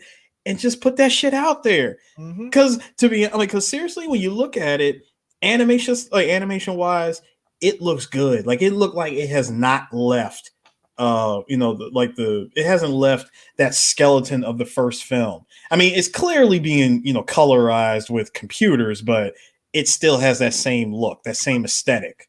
But my thing is this: I think Ninja Scroll is just one of those movies you can just do one of, and that's all. Because then when they did that TV series, it wasn't the same. Well, of course. I mean, I don't even think Kawajiri even had anything to do with that sequel either. But yeah, And to be honest, I feel like they were pressured into making that TV series because of the backlash from Ninja Resurrection. yeah. And how many people swore up and down thinking that this was going to be Ninja Scroll 2. Let me ask you this though, right? So Yoromaru, I love how the whole movie, he's the guy that's using the dead people on strings and stuff and leading people to get killed and stuff through that. Because basically the whole plan is Yurimaru, he didn't. I think he was doing the strings without his girl. Well, Sakura was the one who would fill up dead bodies with gunpowder. Yeah, and then blow them up. Or in this case, basically what they were doing was Gemma, Jubei's former person that he thought he killed, found a place that had a lot of gold. He wanted to hide it, so he told his men to kill themselves in order to keep that shit secret. So what he was doing was the villages that were near where the gold was, near the gold mines and stuff, he had dead bodies throw up, use what's her face to kind of get the dead bodies rolled there to make it seem as though it was like some sort of like plague or whatever. Well, the way they did it was they just killed the villagers, poisoned the well first. Yeah, I'm gonna say poison to make it look like it. Yeah, they poisoned the well and killed the villagers by doing it, and then just had people and led people to believe that it was an epidemic. Yeah, and everybody would kind of like just get away from those villages. And I was like, that's genius, but fucked up. Like, God, it's genius. It's genius. And also, wait a minute, they got everybody to be out that town in one day, and nobody complained. Not a single person. Wow. It's like if you just shut up and put on your mask, everything. I knew you were gonna bring it back to mask. No, you know why? Because the second I heard it's an epidemic, oh no. No, I love it when I watched it with the subtitles because my man said it's an epidemic. It's like an epidemic. The hell with that. Dude. My man kicked up dust running. I was like, so let me get this shit straight. One dead body show up and the whole town says, nah, we done. That tells me one thing. People of color, no. Not only that, first of all, the moment that body dropped, you already heard all the officials in that town say, keep moving. It says this village, like the entrance and exit of this village is off limits. It says we are expecting an epidemic. So everybody who's still alive, get out. I'll tell you something. Tell you, man. I told you this what happens when you be letting them Koreans into the country. What? I didn't say nothing that was controversial. I'll tell you something. Can you imagine? We're like, if I had a house and stuff, and Eris D are over there, and we talking in the yard, and some zombie-esque person says plague, and they drop. My black ass is getting boxes and moving the fuck up out of here. Bullshit, Chris. We're out. And the second I see a white lady looking sickly coming out the bushes, going, I'm running. Oh yeah, I'm running too. Don't get it. See, most I do is throw a rock at the bitch. Now hold on. Now while my two co-hosts will pack bags, run, D might possibly throw a rock. I'm gonna pull out that freaking compound bow that fires arrows at 300 pounds a second. And get my Daryl. First off, you're not. Hey, Chris, Ayers, goddamn yard. All right, Ayers, you back there. Ayers, you back there having burgers with me and Chris. The only thing you got on is your phone and your iPod Nano. So let's not. Nah, nigga. Turn to Homer Simpson and throw his underwear and rip it out. Nigga. No. D. No, seriously. I will pop the trunk. Ayers, pop the trunk and not. You think I wouldn't bring a crossbow? Come on, you think I wouldn't have a crossbow at least?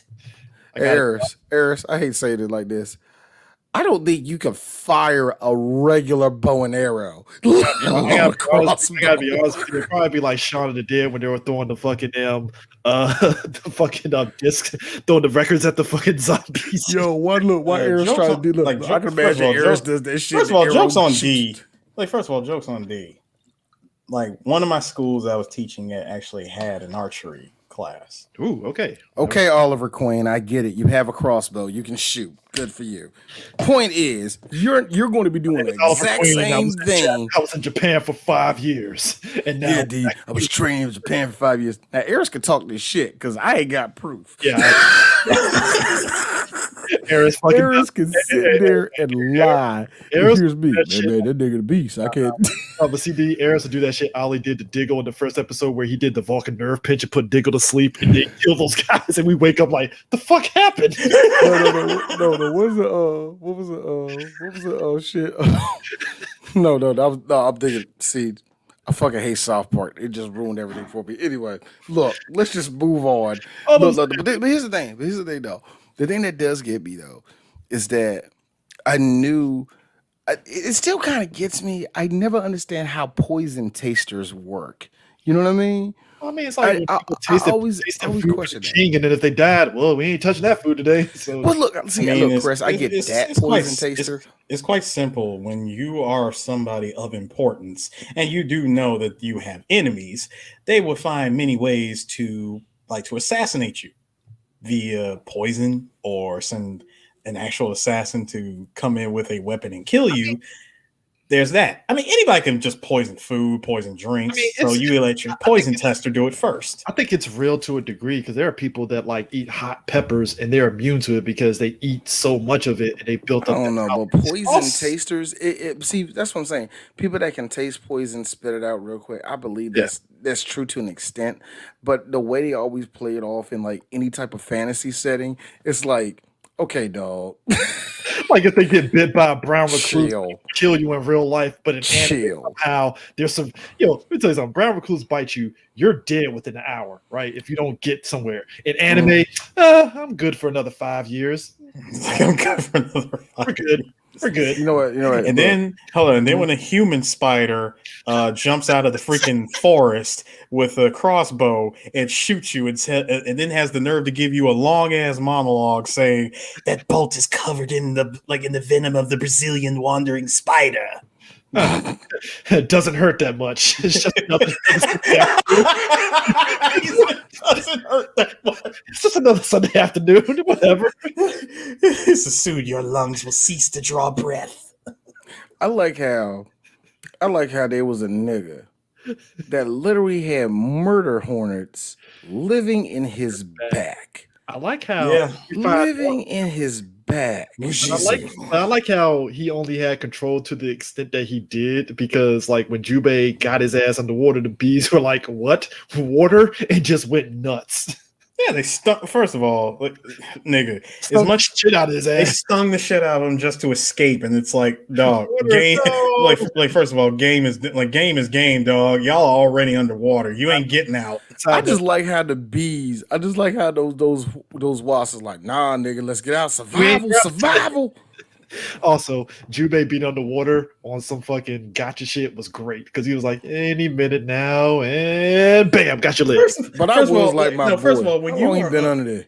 No, first of all, when you're under the water and you had enough time to not only swim over but concentrate long enough just to line in a circle, giant ass circle back to the bro. No. The fact that you got right up under him and you had enough time to concentrate your swipe underwater. No air bubbles pop up, by the way. And see, that's the best part about anime is that physics underwater doesn't count either. You can just do a swipe like that and still go at 100 miles per hour.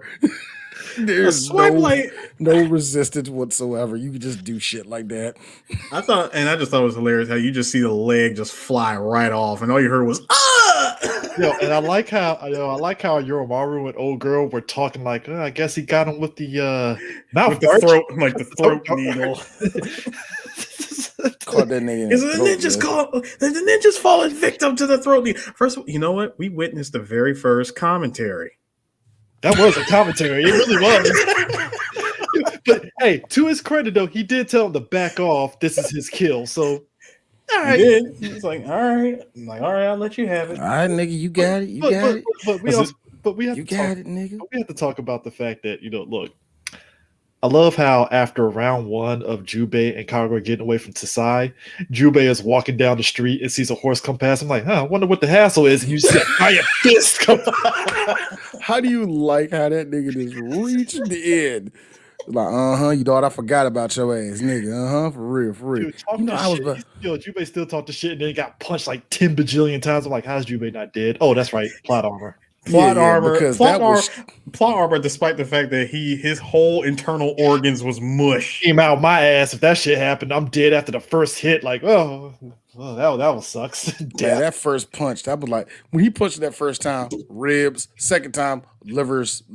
Second time he punched it, I was like, both his kidneys, they're done. They're shut down. There's nothing else there. Jubei shit himself like 5 times so far.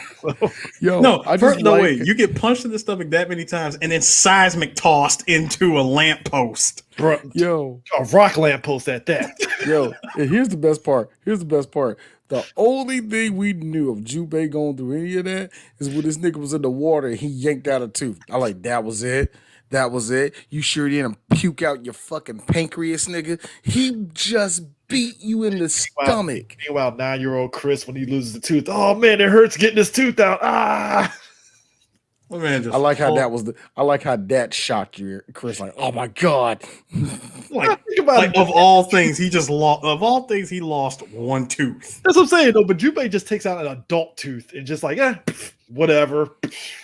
Like, no, he really had that look like, damn, he really made me lose a tooth. All right. Son of a bitch. Hey, but you know what the best part about that is? Even though Jubei get out of that, here comes your girl showing up with the steam, and the snake tattoos, and the whole time I like how she's talking to Jubei, and you slowly see that sword coming over to her, like, yeah, what's up? Yeah, my name Jubei Kimagara. Yeah, I'm going down the street. Yeah, got your ass. What you? Jubei keeps that thing on him all the time. Yo, I love it because I keep that thing up on my waist. I like it because when you first see the scene, you just see him leaning back talking, right? And then when the camera goes back on him, you slowly see the hilt of the sword coming to the frame. Did you love the Wayne Brady moment where it's like Sherman Hemsley? Everything got all slow. First of all, everything got all slow motion. Everything was turning red, and then you notice her snake tattoos are moving and shit. Next thing you know, you see the background, black people, white people. I swear to God, yo, when that happened, I know Jubei was tripping balls. Like, did I drink something in the water? What made that scene so great? First of all, if anyone listening to the podcast, y'all ever been to Japan? Go to a Japanese onsen. Shit is amazing. Black people like Goku because he makes Ichiro look like Brian Gumble. I don't know. Nigga, he was stuck in that trance for a hot second until that freaking shuriken comes flying out of nowhere and stabbed him and then snapped him out of it. Man, Doc Wan hit that nigga dead on the arm. Yeah, I got you. Yeah, first of all, Doc Wan coming out of the shadows pulls a full Steph Curry shot. First off, Daquan ain't shit because number one, this motherfucker is like, all right, I need this motherfucker to help me, but I know his ass gonna want money. So how about I poison his ass and he gotta help my ass anyway? And and he'll still get the money. He'll still get the money anyway. But also, I like how he ran away from old boy. He was like, I missed that old guy, and the motherfucker turned into a goddamn tree. He was a tree. Oh man! Hey, look! I'm sorry. That's actually one of my favorite lines in the whole movie. He was like, what did he say? He's like, interesting. He uses a strange technique.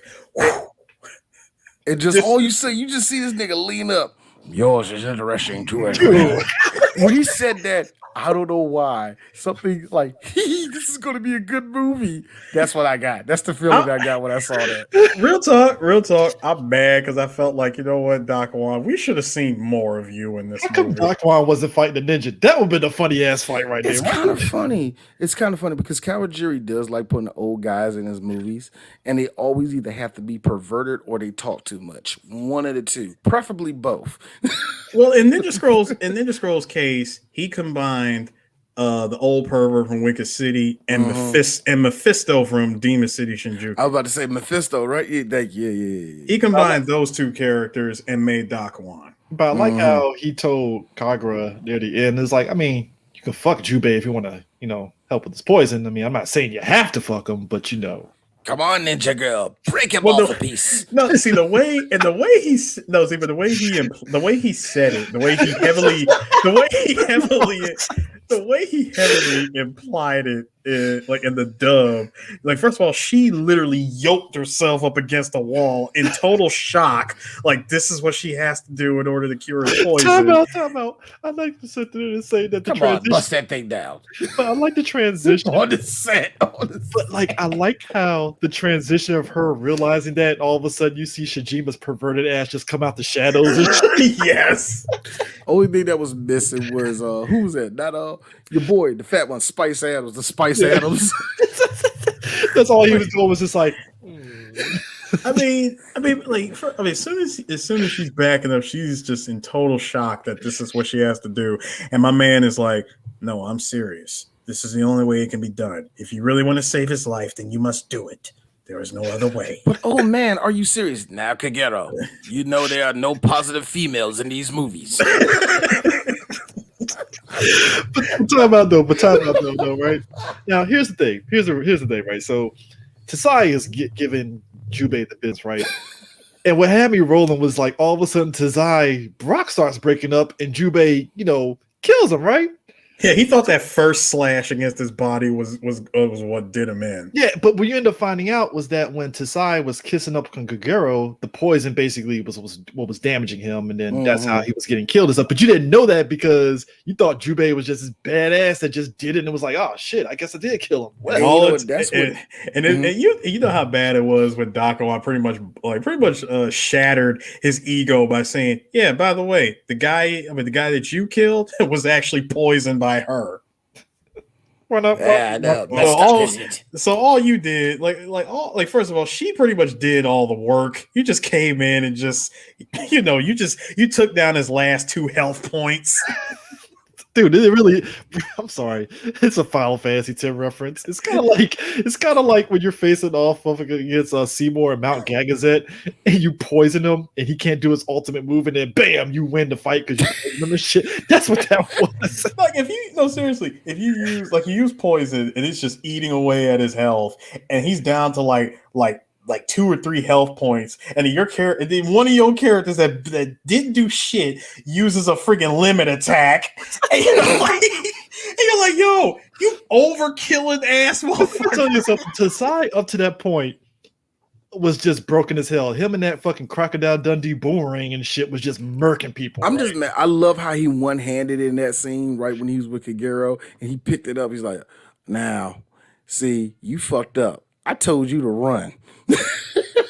Hey, that running didn't do And, he shit. was, That shit and I had loved it. fucking And and the only reason I loved it, Eris, and I always sat and questioned why I loved it. And I looked at it this time and I got a Blu-ray cut of the movie. So I'm looking at it, I'm like, that's why I love it.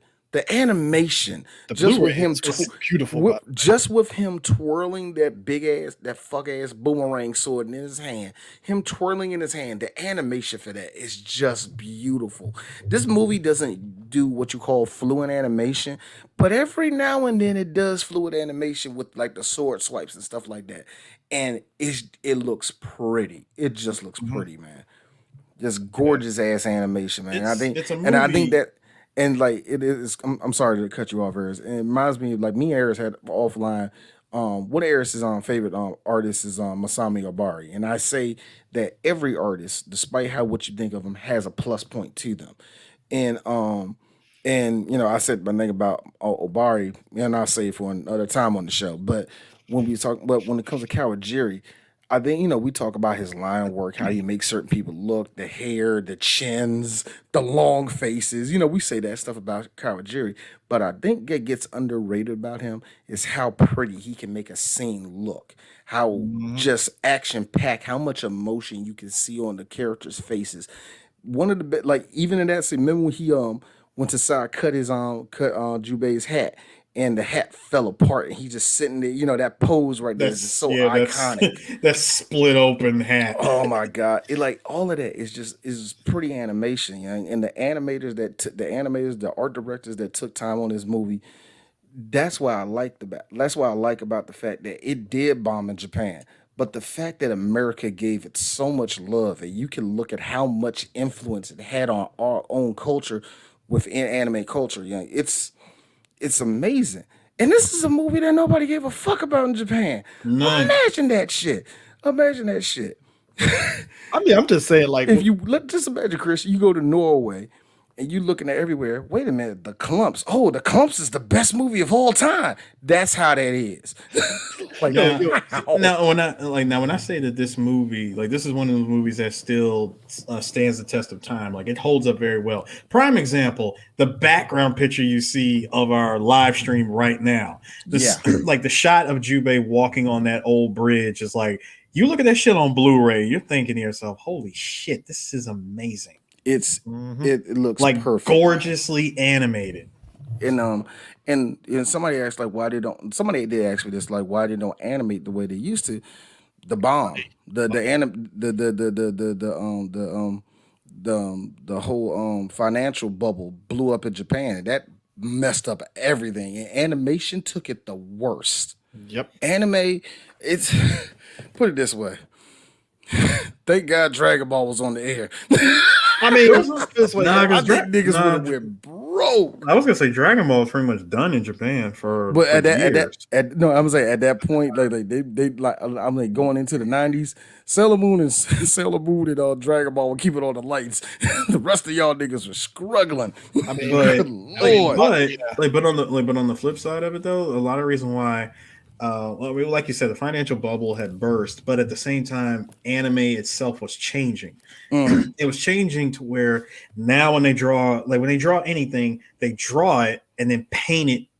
They paint on top of it using computers. They had to. It was one of those things where, well, look, put it like not they had to. It was like animation was gonna, that was in. it's going to eventually evolve to that catch up. point anyway. Yeah, Like, I think they had to make it evolve to where it was more cost effective because because traditionally hand drawn animation, I don't care what country you're in, is expensive as hell. Well, I mean, it's the reason why we said it with fighting games and stuff, which is still to this day, I'm still shocked that Guilty Gear is still doing that 2DS thing. But I know that's a different. It's pretty much doing what they're doing with modern anime, where they're doing it on computers. I was gonna say ever since not Melty Blood, but ever since ever since Blaze Blue, Yeah. when Blaze Blue came out, it was like the characters, the models were hand drawn, but everything was animated using computers. Yeah. And that's the same thing that's led up to this iteration of Guilty Gear Strive. yeah, and it's kind of weird that like meanwhile you look at something like Street Fighter and KOF, they're not doing that type of animation anymore. Which you kind of wish they did, because KOF, especially after 13, it was like, damn, this shit's fucking expensive. Let's go ahead and switch over to that.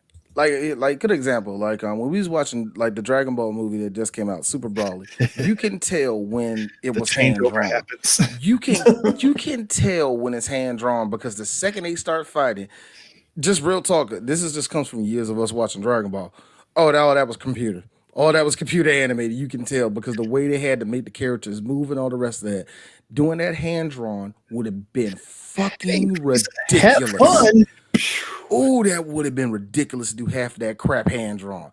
So you Which kind of made- had to do that. But Which you do, you know what? It begs this question. Then, imagine if Dragon Ball Super Broly was made in the '90s. ooh, You know what? that movie would have been hella expensive. Oh yeah, I mean, Just- especially when you look at the early Broly movies. Yeah, You can like See, I but said, the big difference is if this movie was made in the '90s, we would have had, in my personal opinion, the better art director doing it. oh yeah. And see, that's the other thing. The art directors had to change over, and that's just because the studios trying, like you said again, trying to be cost effective and all the rest of that. If you don't believe me that anime took a hit in animation, a lot of the TV series and the OVAs at the time, I will say between 96 and 2002 is some of the most garbage animation you will ever effing see. I mean- It is just terrible. And it was like, well, Cowboy Bebop came out at the time. Here's the thing. Watanabe. episodes. Yeah, It was a solo series with no multiple seasons. Yeah, you can do But that. also Watanabe, because Watanabe was a part of all those animators that were making money in the 80s. And by the time that happened, when he got his own show, oh, I'm gonna call on my boy, he did this. I'm gonna call on my boy, he did that. The reason why Cowboy Bebop is so gorgeous is because Watanabe made that a passion project.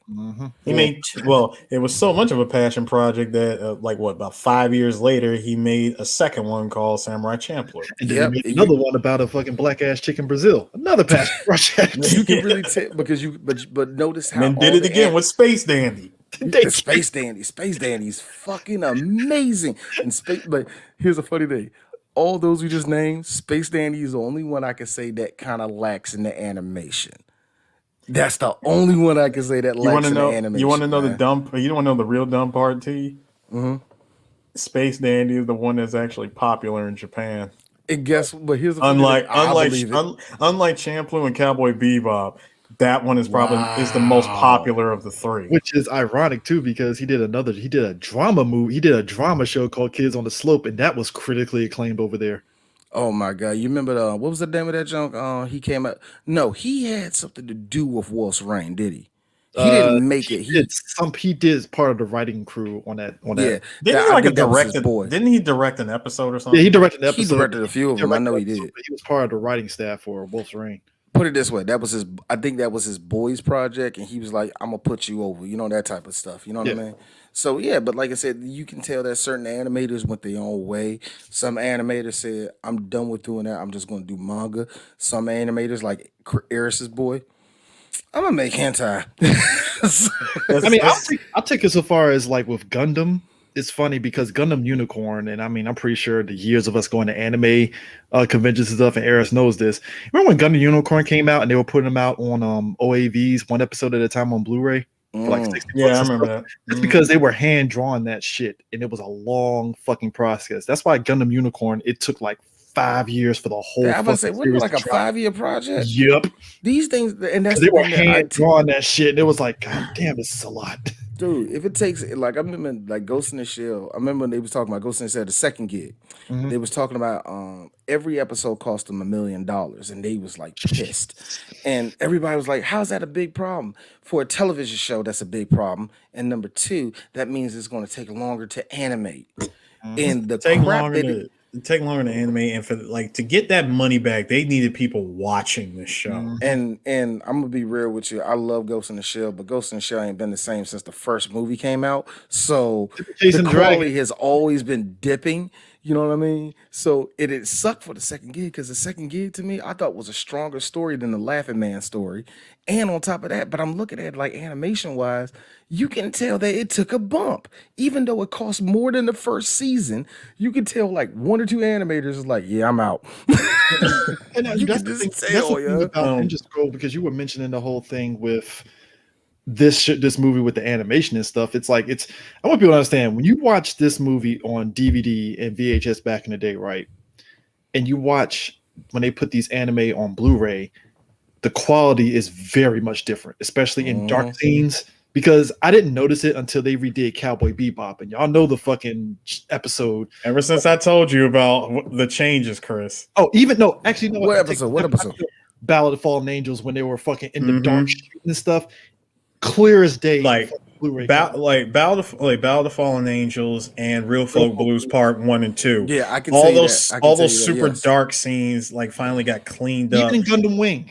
Yeah, and even with Gundam Wing, but Like, with I remember- but with Ninja Scroll, like the thing that was the thing I always liked about Ninja Scroll and movies like it is when animation studios still have access to the original film negative, you can do a whole lot more with it. It's like getting getting a raw image file to edit in Lightroom. If that shit's raw, Everybody says that when it comes to the movies, if you have the original copy, I think we were talking about with Dolomite Is My Name. They were saying that if Rudy Ray Moore actually had his raw copies of that movie and they weren't lost, a lot of studios would have been able to do more in terms of distribution. right? And that's what happened. But that's what happened with with that movie is, of course, Ninja Scroll. You know, they got the original master print of that film, so they could print out Blu-ray copies of that movie for years. The same thing with Akira when they finally came out with the Blu-ray. They had the original voices and the Japanese and all that stuff. It's like they had that actual original like raw footage and stuff of it. And you know what? I always and me and Eris, we've been talking about this, especially when it comes to Dragon Ball and how they distribute their shit and how Americans be lacking on it. A part of me also, and it's just is not that and I'm not disagreeing with you when I say this, Eris. Eris is right. It is the American side that like Funimation and like any studio houses doing it themselves. But also, I'm just gonna be real. What we have learned by doing this, two people that are assholes to work with, Toho and Toei. They are such dicks If when you're it not comes giving to Toei working with them. money, if you don't tip Toei money, they Oh, will tell you to Toei don't care. And that's If you do anything that Toho thinks that you're gonna do, they want to snatch it. But It's I it's just no, ridiculous, dog. I disagree because number one, it's Funimation. They got money. They bought up like all of, well, not all of, but like 90% of Central Park Media stuff when that I company totally went under. understand that. And then on top of that, hold on. Then on top of that, like anytime a company goes under, Funimation is usually sneaking right in and snatching up IPs like it's nobody's business. But yeah, I Now, get that. now But that getting don't that mean that don't hold on, translate to now, hold nothing. on, hold on, D. Then now getting the Dragon Ball. Notice that when what was it when all 5 seasons of Dragon Ball was printed on the blue box collector's edition, they were printed perfectly. 4:3 aspect ratio, the original Japanese broadcast audio, which was the best quality, including the English version with the Japanese music. They did that fine. One run of that, nothing else needed to be done. Let's switch over to Dragon Ball Z. And Dragon Ball Z is the only one. It is the only one that they do this bullshit with, and I get so sick of this shit every time that they announce a new release of Dragon Ball Z on Blu-ray or DVD or a box set or whatever dumb shit, whatever dumb marketing, like whatever. Hold on, and whatever, I'm and not whatever. disagreeing with that. And hold on, and whatever dumb marketing bullshit that they want to come up with. First of all, you completely fuck with the aspect ratio. Second of all, second of all, you're giving us audio tracks that don't make any sense. You put no effort whatsoever into releasing these, and you got the nerve to put them out at discounts. I did not. Did I not just I'm not say that? I'm not disagreeing. No, with you on that. D. I'm not saying that you're disagreeing. I'm just ranting real quick about how much I can't stand Funimation's bullshit practices because they only do this with Dragon Ball Z because they know that Americans are stupid enough to go out and buy this bullshit and keep giving them money to do this over and over again. They're the EA of anime. You should have known this already. And Actually, I you still wanna don't think know- they are. And I you still want to don't think know? they are. No. I Here's know something they else. are. I and know here's there's something- somebody evil and out here's there something- lurking. No, here's something else. Chris, D, I'm pretty sure you've probably seen this. There were 2 volumes that were released on Blu-ray. Remember Dragon Ball Z Level 1 and Level 2 that had Goku and Vegeta on the front cover? That was the Blu-ray print of the Dragon Box set from Japan. It was done right. It was done perfectly. They canceled that. After the second volume, they canceled what was going to be a perfect run and completely fucked all that up and gave us bullshit print after bullshit print after bullshit print leading up to that leading up to the Dragon Ball Saga box set, which was probably the biggest fucking disaster ever. This is That why And you, but you said it $400 again. $400 piece of shit was horrible. But Anyway. you said it. But you already said it, and Chris reiterated it. Yeah, they're going to do that because stupid ass Americans are going to buy it. you see Like- why I kept my orange box set and didn't buy anything else. I was like, Even no, the orange box set is flawed. Chris. no. I bought it because I knew Funimation was going to cash grab and everybody's going to sucked into it. And I was like, nope, I'm not touching it. Nope, I'll stick with the orange stuff. I'll deal And with it's it. funny. And it's funny how, to me, Funimation, they can't do it as much as they want to, but they can't price control like they wanted to. Remember when ADV went down and they went nuts and started overcharging everything for every piece of thing, and all of a sudden Discotech had put out a list and it was like, oh shit, we gotta lower the prices now. Yeah, because all these companies was like, no, you're not going to sit there and try to milk everybody for all their money. Like, no. fuck But no. it's kind of funny. As much as I think Funimation is, and I kind of agree with that, they are a bit of EA. I don't know why. A part of me feels like Viz is fucking people, and we just don't know it. Like it feels like I Viz don't has think- been doing it. Like I'm not saying that they have been, and I'm just saying like all of it, like, you know how everybody looks at the obvious evil in the room, and it's like, that's not the no, it's not. No. Like, a part of me, like, we have been letting, like, a part of me just like, we've been letting Viz coast for weeks. Open up them books, nigga. I mean, It's like you know, something I right always here. tell Eris this. I was like, well, at least you weren't there when Tokyo Pop was just raping us in the Nigga. ass. Nigga. I mean, I Look, do all have some you of those anime Tokyo Pop kids. DVDs. I'm just Oh saying. my God, Chris! All these little kids. Oh man, Netflix, Hulu. That's how I watch my. Nigga, you wasn't there. You Hey, wasn't kids, there for the let me tell you about Tokyo Pop shit, nigga. tell you about a time where Tokyo Pop took advantage of my dumb ass and loving Fast and Furious. It's like, you like Initial D? Bend over and play for these DVDs. No. Here comes Eris. No, Eris's cousin finesse Tokyo Pop for how many years with that dumb series, Chris Eris? Oh, what Street Fury? That was Eris's cousin. I know Eris don't want to admit it. That was his cousin. That's your cousin, nigga. Nigga, I wish Big C. I wish Carl. Big C was your cousin. I wish he was my cousin because, for one thing, first of all, Street Fury wasn't shit until he became the host. Do you remember? Like, I don't remember how it was before he showed up. I don't want to remember. I put the videos in the in our group chat. I said, "Yo, y'all want to see what Street Fury looked like before Big C became the host?" Yeah. Them shits was like documentaries with no hype put in it whatsoever. I think one of the worst things ever, man. Like, look, y'all niggas one day for when Central Park Media was overcharging for niggas. Y'all wasn't there. Y'all niggas wasn't there when Bandai was still a thing. Y'all niggas was not there when it was Pioneer Entertainment, nigga. I still say Bandai for when we do Gundam because me and Prime can go all in on Bandai on that one. Ooh. I was there. I still do want to point out how many companies this movie Ninja Scroll. Circling back, how many distribution companies has this movie went through? When we first got our hands on it back in the 90s, it was Manga Entertainment, and then and it was Manga Entertainment for years because remember they printed the it was Manga UK who printed the 10th, I think it was 10th or 15th anniversary DVD that came.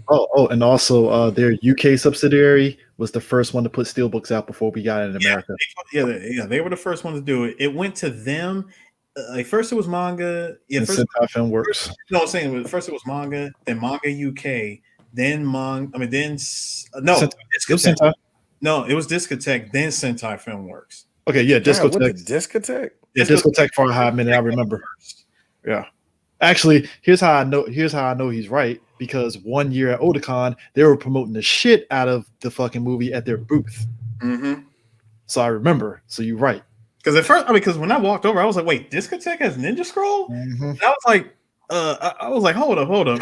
I see me and tell me Manga Entertainment let the license expire. They didn't try to renew it. I like how we're aging ourselves, remembering anime conventions when all these fucking companies had Ninja Scroll. Yo, wait a minute. So who owns the rights now? Sentai Filmworks. Yes, Sentai Filmworks. Yeah, they still own it. They still own it because you can buy it off Right Stuff on the Blu-ray and everything. Yeah, they are the newest owner. Yeah. Oh my god, boy.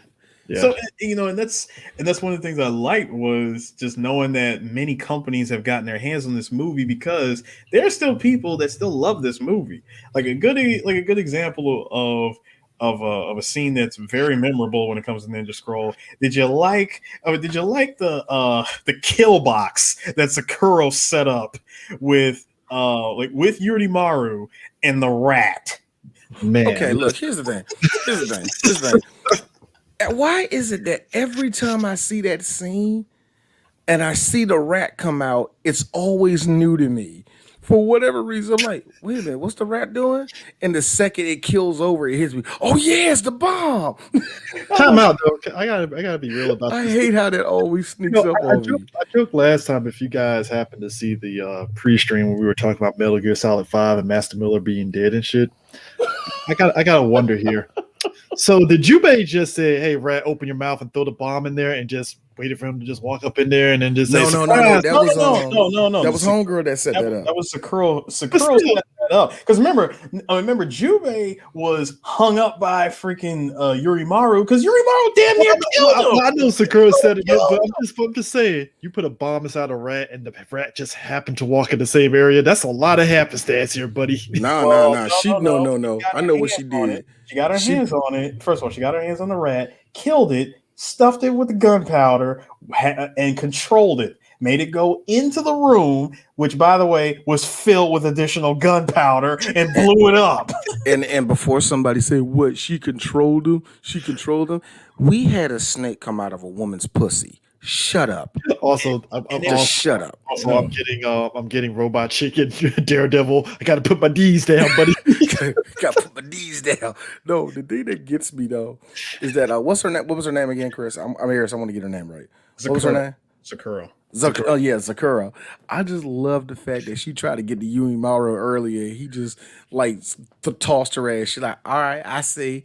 You want some of Gimma's dick? Well, let me tell you something. Your skin flawed. Your fucking nails ain't good. Your edges messed up. That yee ass haircut you got on your head. You know what? It's cool. It's cool. You out here lacking, and us bitches is fucking Gimma. Meanwhile, you up here playing with your strings. Bye, nigga. You broke, bitch. Bye." I know. This is what happens. This is what happens when the obvious gay man rejects your advances. I like how, because I like you could not sit there and read the damn room. I love it when the girl is in love with the obvious gay dude, and the obvious gay dude has already had sex with her once, but he's disgusted with himself. It just reminded me of Cher and Old Boy and fucking Clueless when he was like, "Cher, I'm gay." The fuck, man. You just didn't see it, did you? No, actually, for me, it wasn't nothing about being gay or nothing. For me, it was more like, so you ain't trying to hit this? So you trying to fuck Gemma? Oh, I bet you is. Okay, whatever, nigga. Here's him. And look, all right, check this out. But do you know that nigga Gemma has been a Sato on the regular? Ooh, yeah, I bet you didn't know that. Oh, you didn't know that. Wow. I know. Look, I understand. You already know what she said after that. She's like, "Oh, you didn't know that. You have a good night." Oh, shit. Look, I'm just saying, could be me. It could be me. Look, I like how you Unimaru. The reason why I don't see this as a gay thing with him, it is gay, but I think it's more of he's like, I don't want you, no fish, no. See, Gemma, he knows how to throw it down, and I need somebody that's strong in my life. Also, as Yurimaru would also say, you have to understand, Sakura. I am a power bottom. I am. Look, you don't understand. Gemma actually sat and told me his dreams. He's a very deep man, and you don't respect him. Side note. Gotta talk about Gemma and again his liquid snake trolling when he got up to Kagero like he was disguised as somebody. I fucking hollered so much. Okay. He was just Chris. He was disguised as the Chamberlain, and he stayed in that disguise for 3 days. How do you like Vincent, man? It was me, Austin. Son of a I like bitch. the fact. So what does that mean, D? That meant when Chamberlain was busting down that girl in the room, which was Benasato, by the way. That was it was her, wasn't it? Mm-hmm. Wait a minute. So was that him? That was that Gemma? That was Gemma. That was Gemma. Okay, cool. I just want to make sure. So even at that time, you know what, Sierra? Thank you. That's what. See that right there. I have to say that when it's a really good movie and you really, really love it, you will actually find new shit in there. You totally forgot whatever. That right there, I never noticed that. In the 20 years of watching this movie, Eris, that's the first time I realized that was her. Thank you for that. Thank you for that. I thought it was just some random chick, just to be honest with you. I thought it was too, but then when you realize the controlled number of characters in this movie, I'm like, no, Mhm. no, there's not enough room for just random character to show up. If there's anybody that's random in this movie, is that damn horse that that ran past Jubei. But guess what? You see that horse again later in the movie, and he's dead. Yo, no, I just Man, all it took was one horse and everybody One rolled horse. out. One horse. Meanwhile, in Texas, half the state done died, and everybody like, we can go outside without a mask. We cool. well, It blew over. It blew over. two things. As somebody that went through basic training in Texas, Texas weather can ride a fucking dick because it doesn't even know what it wants. 1 minute, 1 minute it's 90 degrees outside in January. All right, global warming. Fuck it. We fucked the earth up. Okay, Texas, get it right. Third week in basic training, all of a sudden it wants to be fall all of a sudden. Then freaking Warrior Week, it wants to snow on the ground. And then the following last week of my basic training, it wants to be 90 degrees outside. Make up your goddamn mind, Texas. That's all I'm saying. God damn it, man. I hear that, nigga. Chris, you are from the DMV, sir. It's the same shit. No, not that much of a whiplash, sir. DMV, I expect that. I expect a level of not that big of a whiplash, all right? But this, no. Texas is like, no, it doesn't know what it wants. So when I heard Maryland, the because snowstorm, Maryland. See. I look. The weather we get in the DMV is like the weather we get down in Florida. It's just that it snows up here instead of just raining for no fucking reason. That's the only no, difference. but check it though. It's the But check same type of. It's the same type of crackhead, meth head ass weather. Will be 70 degrees today. Tomorrow it'll be 26 with a wind chill of 4. But check it though. I like Jimba's end game though. It's like, look, I'm taking this gold and I'm gonna take your ninja squad and kill you, and we're just gonna go ahead and take over everything. It's like, I'm gonna make the most powerful teams of ninjas ever. I have gold. They're gonna ride for me, and I'm like, he has a point. Which is, with which you come to understand why he did this whole mess with the gold to begin with. Because first of all, if the government got their hands on it, Come on now, nobody Like, likes government getting their hands on money. You know what happens. see. First of all, the government would have seized it because Tokugawa would have definitely lost his power and influence if he did not get that gold. Yep. So when the chief retainers were supposed to report it, but instead got killed by Gemma and the Shogun of the Dark. Like when that happened, and Jubei, of course, avenged them.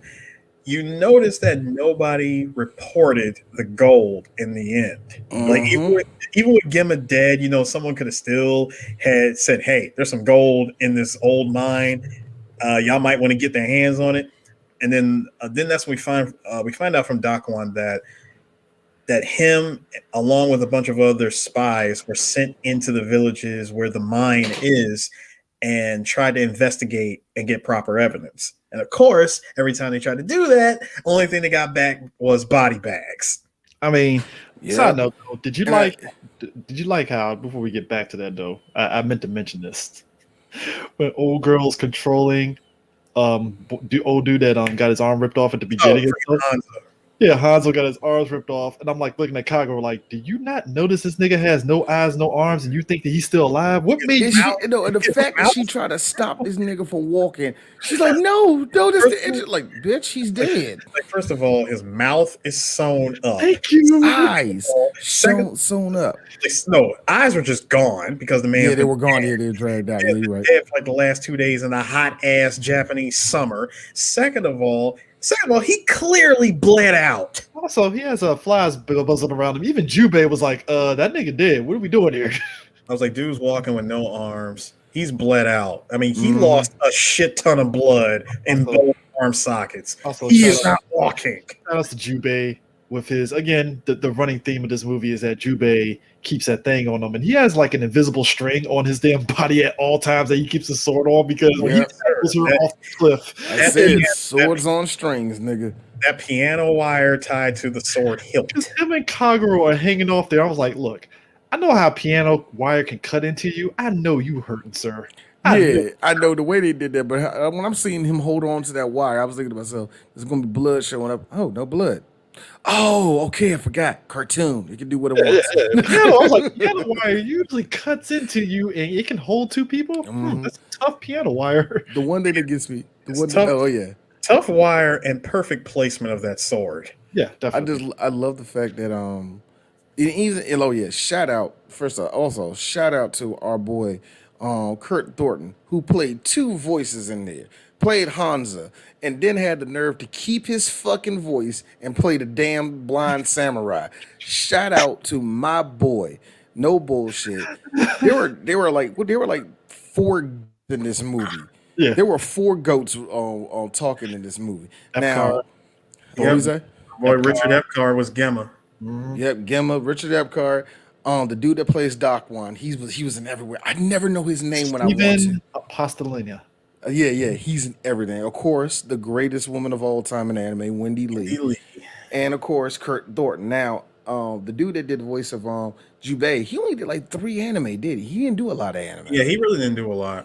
Yeah, he was in and out. He was an in and out type of voice, and it's also when you really look at this movie, it's interesting of the people who stuck around in anime, because everybody that stuck around in anime that was a part of this movie were the building block voices that we heard in every. I mean, if you anime. look at the time period, you have to think, and it is even true for what's his face from Breaking Bad. God damn it, I forgot his name. Who, Not Bryan- Cra- not Bryan. Cra- Bryan Cranston. Cranston, because even he mentioned it when he did Macross Plus. He was like, a lot of those voiceovers was just gigs to him. It wasn't something that he wanted Yeah. to stick with. So I have to imagine Dean was it Dean Wine? He voiced Jubei. This was just another gig. Like, hey, you want to voice this cartoon? All right, fine. A couple of people, and I see, that's still how- laugh. I still laugh to this day that he voiced Fei Long in the Street I Fighter. thank you. Mhm. I mean, uncredited too, by the way. Very uncredited, but damn I- it if that shit wasn't good. But it's the truth. A lot of them guys did it. You know, it was just a gig. The one person that told us that was actually Sandy Fox. Remember, she told us that because she just got the job doing Betty Boop's voice, so she was like, oh, let me just do an anime, and then it turned into another one, and then another one. And then another one, and then another one, and then another one, and then another one, and then the anime business started booming. You know what I mean? So it's just kind of funny how a lot of people just did it for just like a one-time thing. Hey, and they stuck around.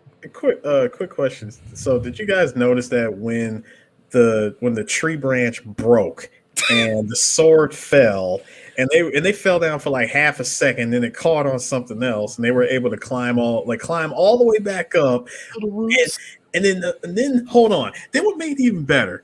They get to the top and they realized what was holding the sword that whole time, and it was the blind swordsman. Like, I'm like, dude, what unbridled Negro strength are you hiding, sir? Also, I like how Kagero was up there. One for- hand. No, actually, the more important part, Kagero was up there for a full 25 seconds and not one word. Hey, yo, Jubei, some nigga up here waiting on you. Nothing. She I know. just stood there. I want to point out something here. Fucking Mujiro. It's weird with him. I was like, first off, dude, why are you working with him? Seems like you're pretty nice dude. You don't have you're just a blind swordsman. You don't have no demon tricks. What's going on here? Why are you here? As a blind When- swordsman, I have only 2 jobs. I can be a lame man in some small town in Japan, or I can work for a powerful warlord. Either way, it's my decision, not yours, or some little wise thing like that. A motley crew of those people. It's like I'm not gonna say he's the odd one out because obviously he has skills, but it's just crazy to me. It's like He's the roadie with no. I'm sorry, Chris. He's the roadie with a skill. Okay, Yeah. fair enough. Because real talk, even though they were in that bamboo forest, and he said, "You led me into this." He said, "You led me in here because I'm blind. Is that your plan? Please." All right, Eric, all right, Chris. I'm gonna do it better. I'll do one better for you. I keep it to a rest, and I'll keep it to a wrestling analogy. You know who he was, and this is gonna be the perfect person. Cesaro. Ooh, man. This dude who is overpowered, actually really, really good job.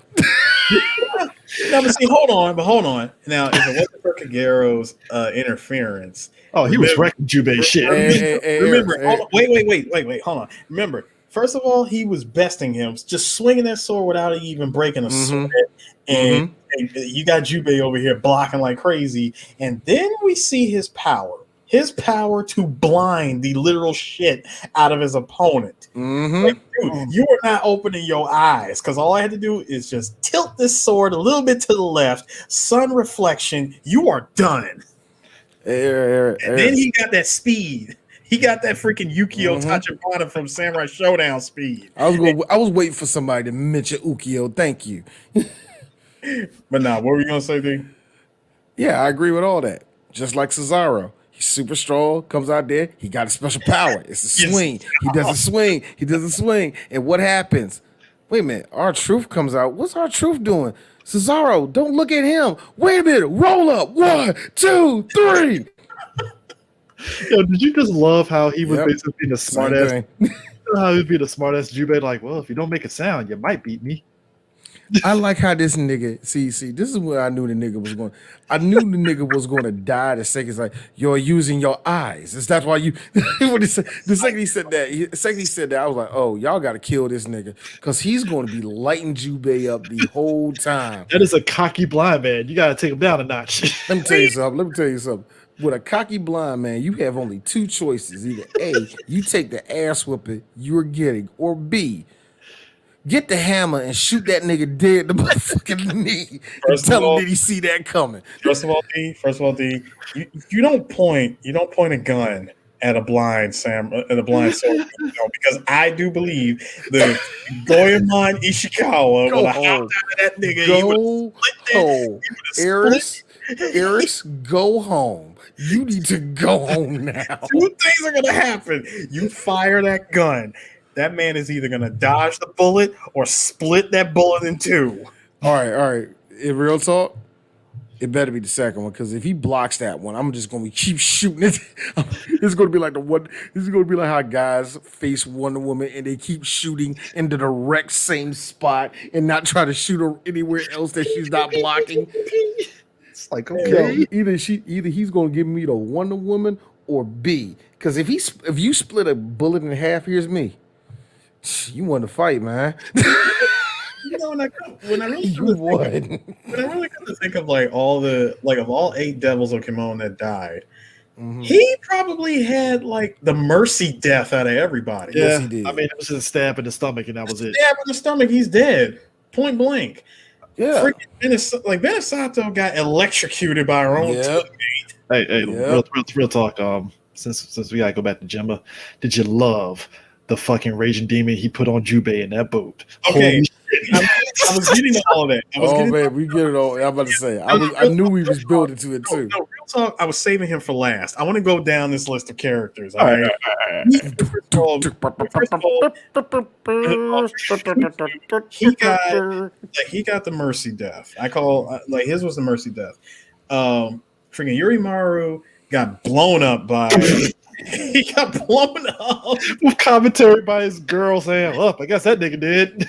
He's like, Oh damn! no, Look made at that! What He made it just worse? blown up. Made it worse, huh? It seems that he foolishly stepped into my trap that I was setting for someone else. An unfortunate accident, but his own fault. I was I "Ah." like it. No, when she said all that, here's me. Who did you say that to? Like, I like how Who was that for? no. What I loved is that she said that out loud to Gemma. I just look. I love how Gimma. Like, what's Gimma thinking about the whole time? Meow meow meow meow meow meow meow meow meow meow meow meow. I mean, he doesn't have Benesato anymore, and he's like, "Fuck it, I got gold. I got to keep moving." But There go my other side chick. he gets blown. Eris. There go my other side chick. Hold on, Eris. Hold on. His balls were so soft. Like pigs, nigga. But no, he gets. I mean, freaking Yurimaru gets blown up. Benesato gets electrocuted. Sakura. First of all, Sakura, she gets blown up she gets burned and blown up on the ship. I mean, son, Hey, like, it's bad enough you got second degree burns, but then you blow up. my man splashed that gasoline on her, and I like how she cut the candle from Dakaru. Like, ha ha, I got you, bitch. And then, like, did I ruin your plan? Here's Jubei. Not at all. Again, why do you people Gasoline jizz. I'm like, son, why do y'all insist on fighting inside of rooms with gunpowder? Yeah, I like how Yomaru killed old girl at the what's her face with the snake. Yeah. Killed her after she was about to divulge, like when Kagura was like, "Yeah, you gonna tell us everything." He's like, nah, bitch, you ain't saying shit. Kill her now. Kill her now." Hey, and see, for him, the 3-strike rule don't exist. Nigga, it's 2 strikes and bitch, I'm done with you. If I think you're gonna snitch, you gotta go. Like, I wound another line around your neck this time, but unfortunately, you did not notice, for you were a fool. Incompetent. Now, D, can you change that to catty black homosexual? That's why I'd wrap that around your near ass. Bitch. Fucking hoe thinks she better than me. I know she just gonna come up here. I know she gonna come up here trying to still smell like that nigga's cum. Yeah, you can smell cum, bitch. I was like, with your mid-level vagina. Yo, mid-level bitch, I don't understand. See, this is the problem. See, I'm not mad that Gimmick gets women. I understand, boo. Do you be free? I'm with that. But what you not gonna do is get a little broke bitch right beside, get a broke bitch and then fuck her more than me. Cause right there, what does that make me then, Gimma? No, no. I know what you about to say, but what does that make me? Exactly. You need to fix yourself.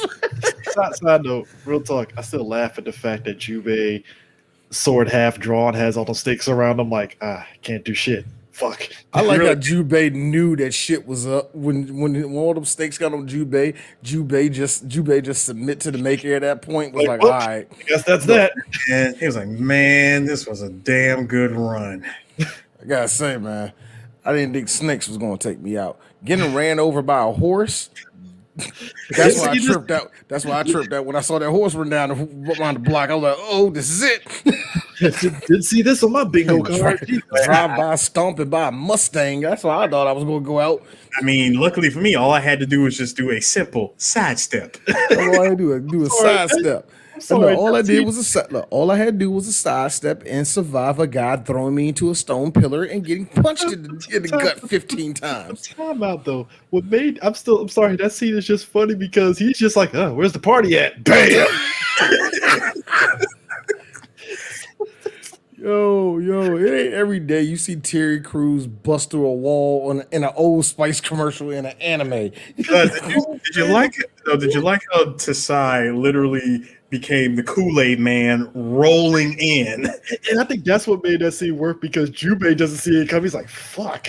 God, I just like how he now that I think about it, he took the time to reach his hand through that wall to grab Jubei, punch him, back up, and do a running start and roll into the wall.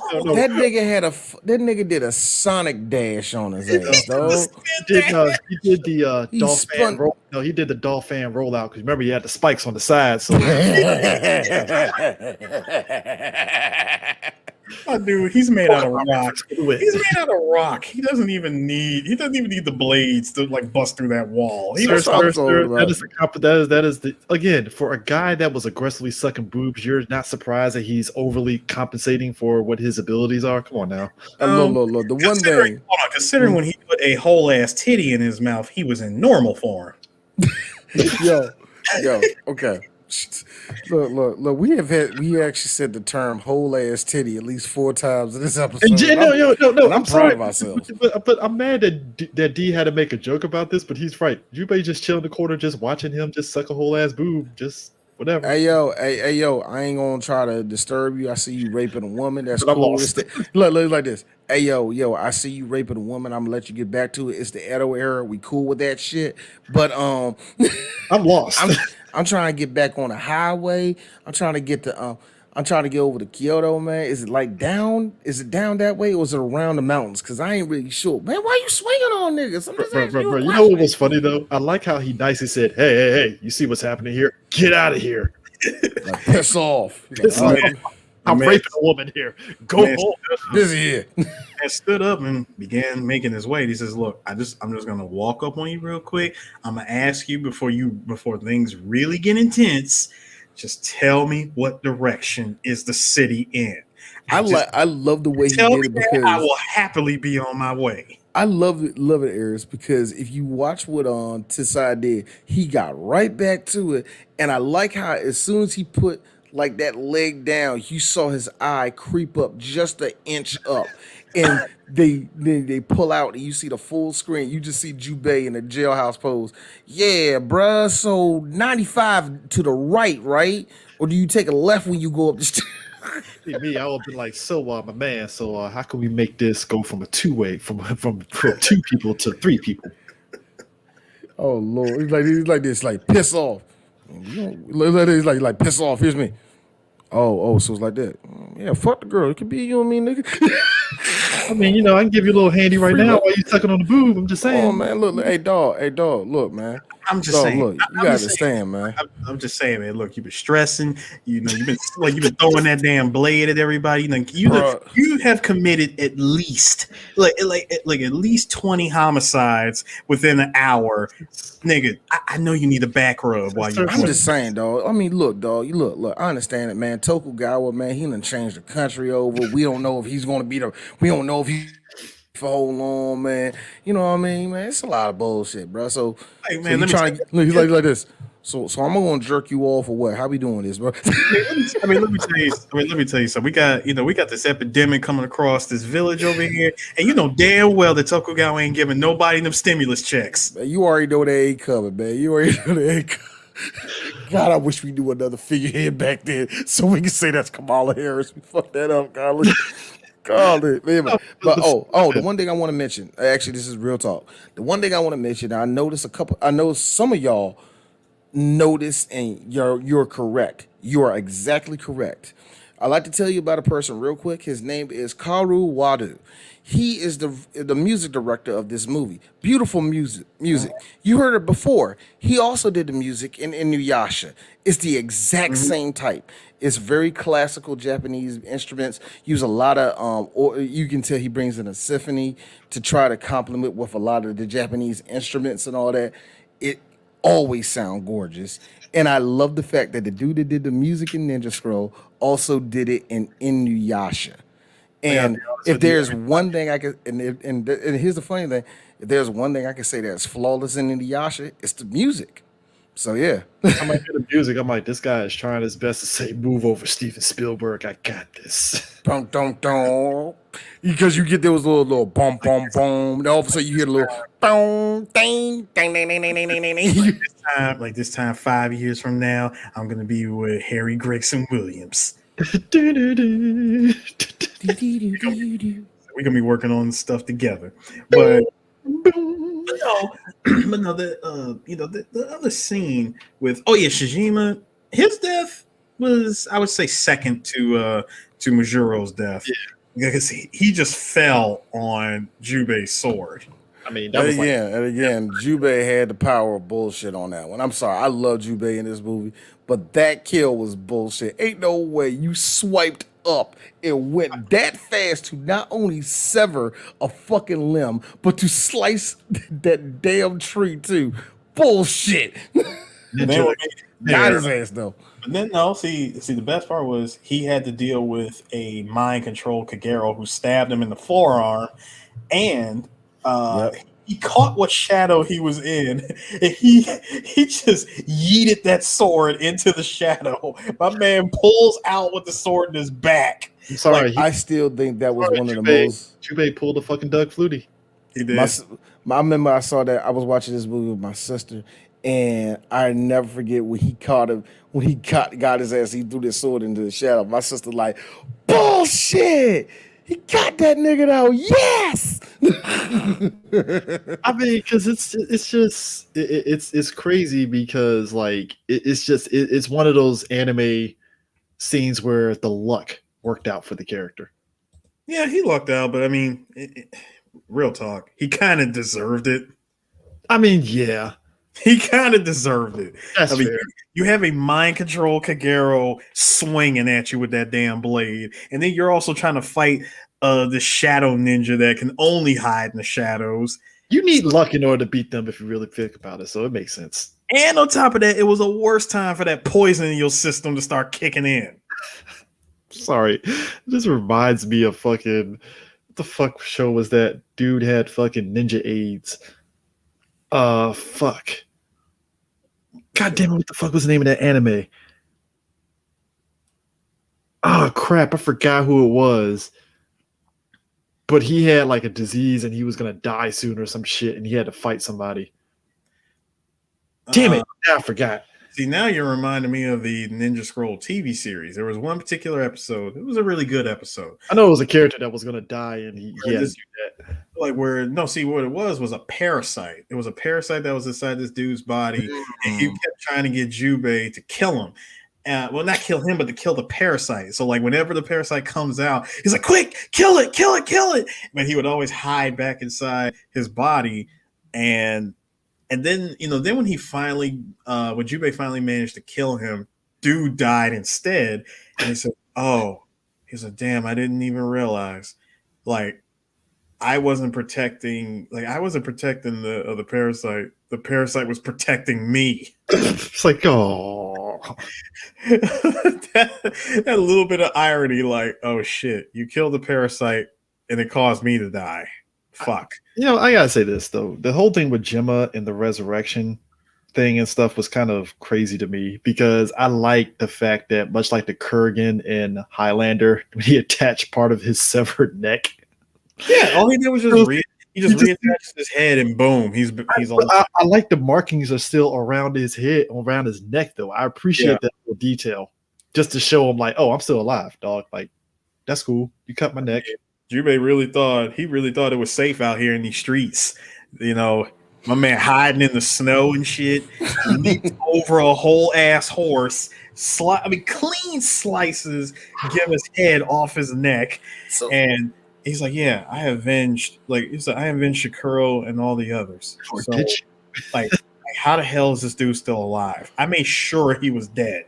That me slicing his head off was the feudal era double tap. All right, which is true, but at the same time, it's like when he said, "I made sure he was dead." Here's me.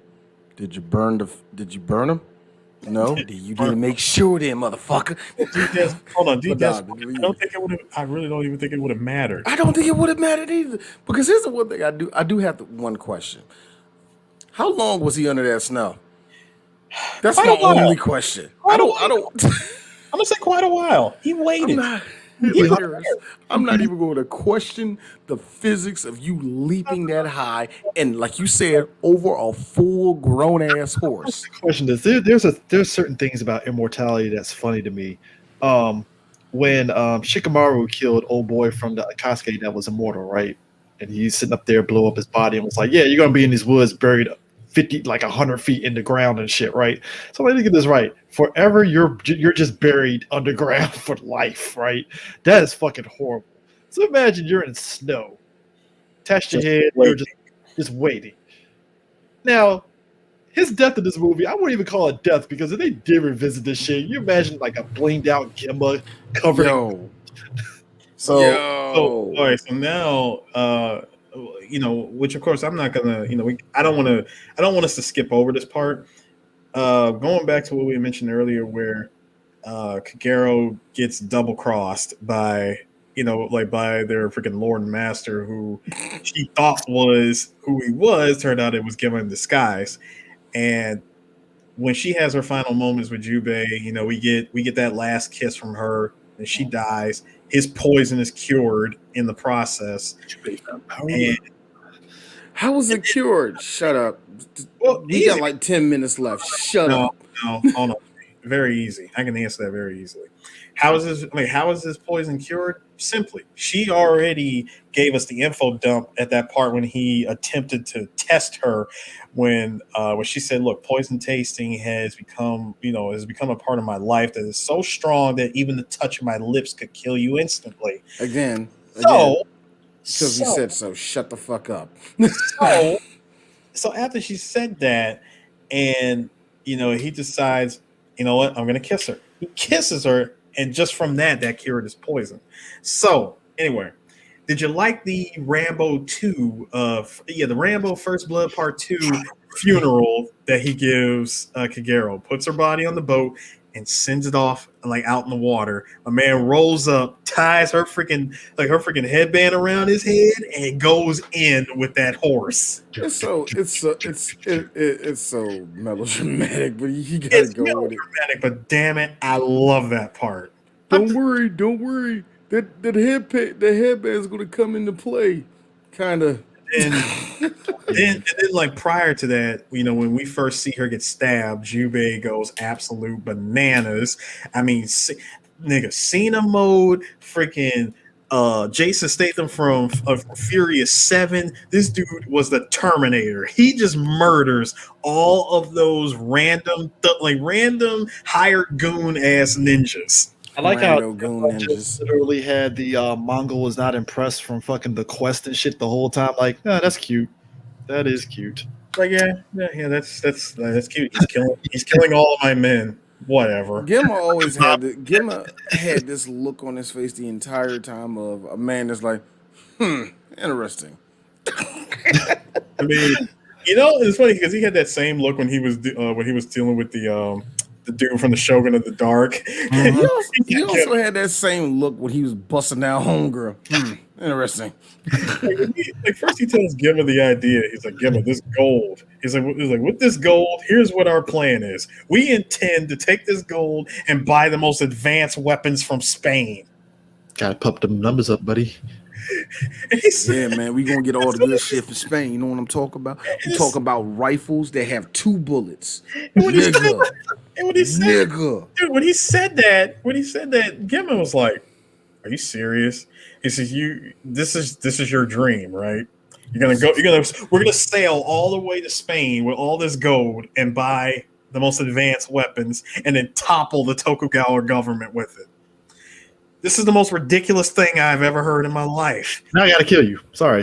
Like, it's just I off just of like the that. fact that, like, Gemma might as well say it.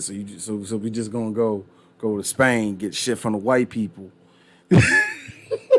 Sir, they're Spaniards. No, they're white people. All right. No, they're white people. And actually, Gemma, I think white people are European, and Spaniards aren't. Spaniards are. It's in Europe. What we talking? It is like 5 hour. That's a 5 hour conversation after that. This is no, like you know, look, niggas who don't have a full ass map arguing race relations.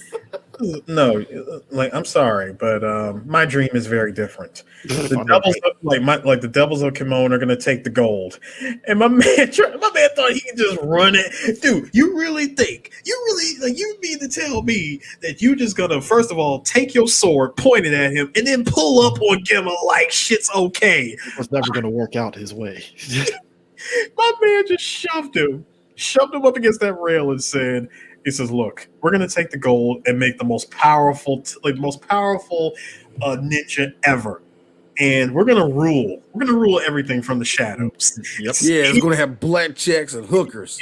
Anyone who gets in my way, Tokugawa, Toyotomi, or even the Shogun of the Dark is going to die, which means that the real Shogun of the Dark is me. My man picked him up and yeeted him off the boat. No, I just really Cutter realized death how where many he's like, people. I just realized people the yeet power in this movie. he just got thrown off the boat and was just like, and he's down. Dude, everybody gets yeeted in this movie, but that one was probably my favorite because he freaking Undertaker style yeeted, just lift up with one arm and toss. Just waiting for somebody to look at. And true, technically, that was the first thing Gemma really did. It was. Hey, I was just waiting for one of his underlings, Gemma's ninja underlings, to be like, "Sir, did you hear a splash?"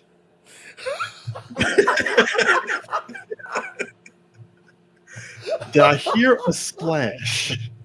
Yo, somebody in a writer's room brought that up to Kawajiri, and Kawajiri just took out a roll of papers and started hitting that young intern over and over and over and over again. And that intern ended up drawing One Piece. I hate you. I don't know how. Look, it inspired him. Actually, you know what's fucked up because the timeline adds up because literally 5 years later, One Piece did get First of all, D, it's not a rolled up set of papers. It's the properly folded one piece of paper that is made into a fan. Yes, it's the classic Japanese fan. Indeed, it's like D. We're not talking about the newspapers we use here in America. No, we're talking about sturdy Japanese newspapers. You know, the kind that has to stand up just in case you want to put out your cigarette on the on the newspaper. So, Oh God. so when Jubei gets onto the ship, and to be honest, this is probably one of my favorite scenes, and probably one of the most well animated scenes, is Jubei and Gemma's fight on a burning, sinking ship. It looks so much better on Blu-ray because it's kind of funny. I used to not like watching this scene because The original it, DVD, it yeah. doesn't look so good on the DVD. And It's kind like, of funny though. It's kind of funny. The It first time I doesn't. It really doesn't look. It really doesn't look good until you get the anniversary DVD. Yeah. Because but the Blu-ray it looks so much better. I actually have I actually have an appreciation for the scene. And it's just kind of funny to me. It's one of the scenes. Not to say I didn't like it. It's just it wasn't nothing aesthetically there for me to really like. It's just fire. You know what I mean? Yeah.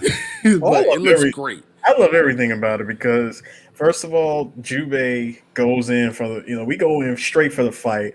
All Gemma has is immortality and was an arm armor.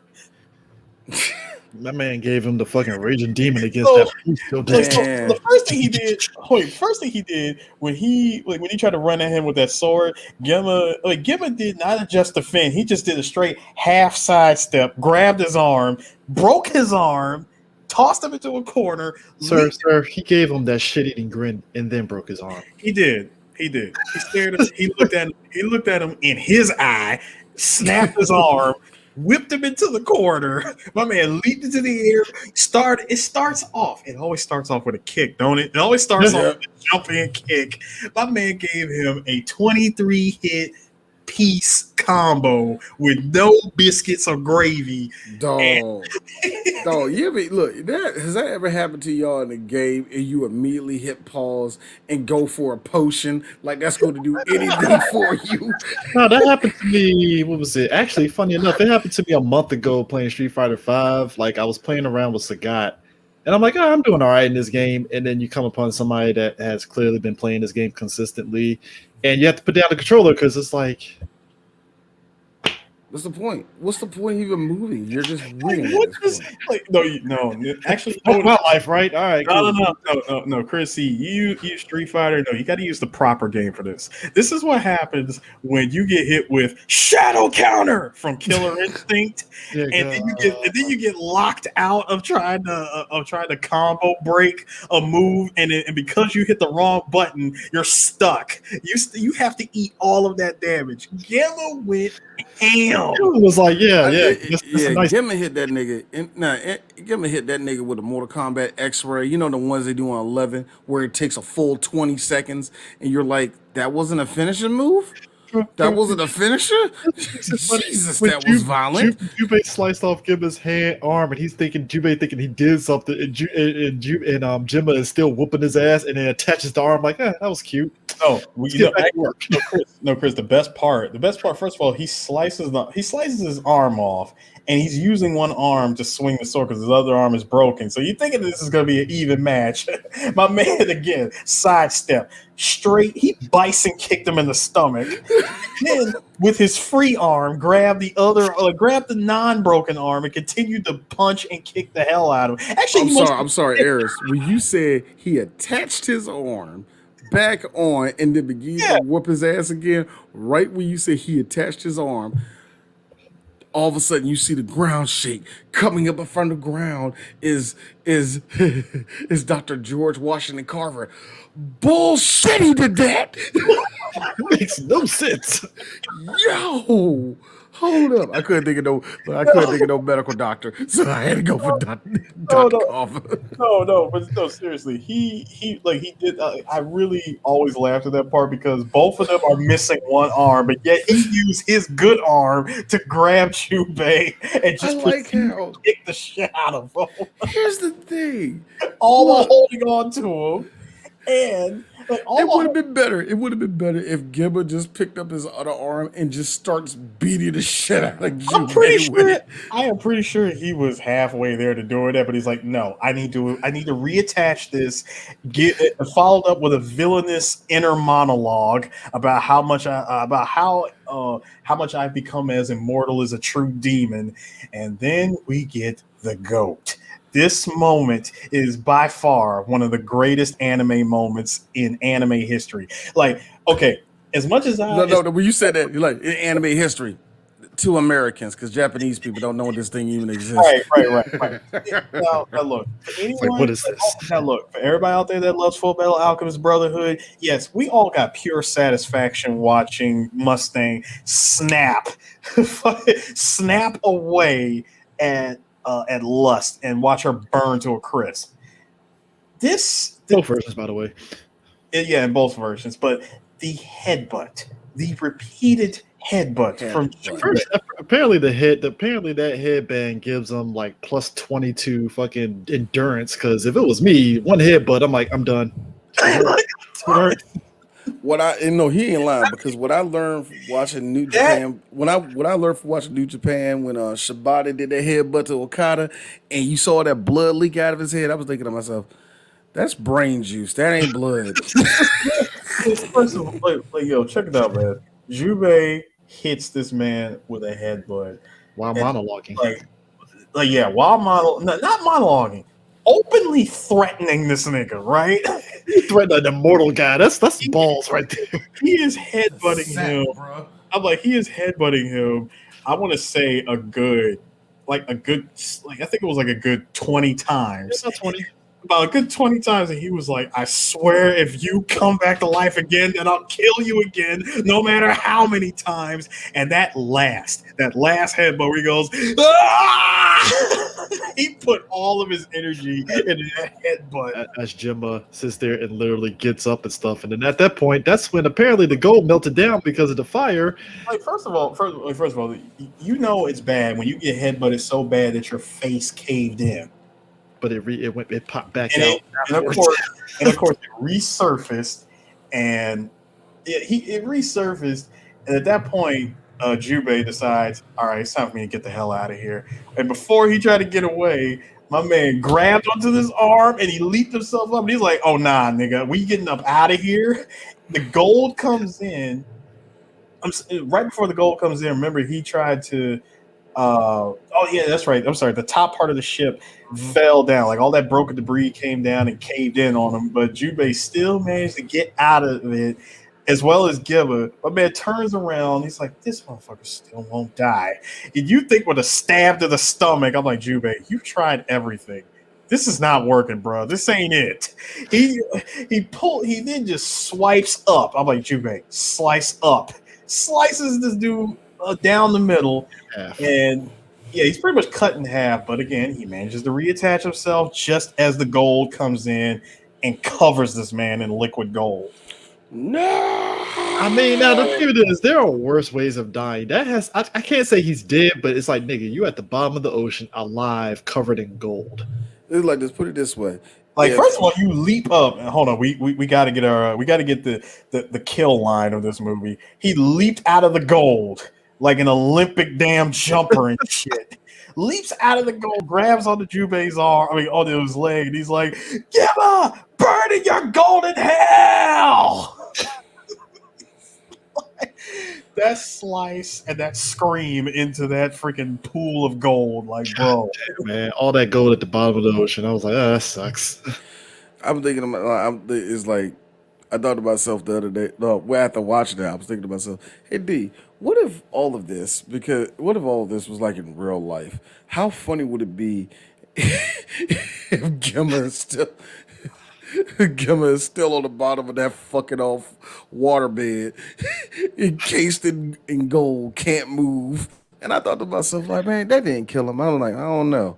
The second that gold froze up, and I the devil's mean, lights out. I Ain't mean, no way you can get around that, man. I mean, 'cause like I said, he's alive in the ocean, covered in gold. Now, unless they do a follow up where it takes place in modern day Japan, we come back to Gemma. He's underwater in gold, and he gets surfaced up by somebody. That's the only way that could work. Because otherwise, I'm like, I don't know, man. I don't know. I feel like when you said that, like he come back. I don't know. I feel like the first guy that takes a hack with like a stone or something at that thing, you gonna hear a chip. It's like, ooh, yeah, he gone. He gone. I As mean, soon as but, that thing hit as soon as that thing hit the ocean floor, he was already dead. true. And This is true. and that's pretty much where the movie ends with that scene. We do get to see Doc one last time, and Hey, where are you gonna go? no, what I liked is how he tried to get Jubei to work with him again. He was like, "Yeah, it seemed like we made a real good team. Why don't we, we should do this again." My man, Jubei quick sliced his freaking sleeve open and let that one piece of gold fall out. Like, well, I know my answer, so there you go. Nah, bro. He says that's gonna be your payment. You make sure that I never see your ass again. So your crazy ass poisoned me and got me to you this shit. And it's like, God damn it, I hate you. He's like, I was just a man out here just trying to live his best life. Now I'm gonna have an inferior writer and an inferior director, inferior animator come up and make a series out of me that nobody want to fucking watch except 5 people that think it's the greatest thing in the world. That's my life now. Thank you, Doc Wan. Also, we're gonna have another anime company try to make another piece of shit anime our sequel series, even though it's not a sequel series, called Ninja Resurrection. Do you want to look? Hold on, hey, hold on, real quick. I just want to say this. And I have to get this out the way because I know it still kind of happens today with some anime titles, and I don't know what degree it happens in. Okay, but I know for a fact when it came to Ninja Resurrection, I could tell you how Chris, me, and Eris felt. Oh shit! They made a sequel to what is this? What is?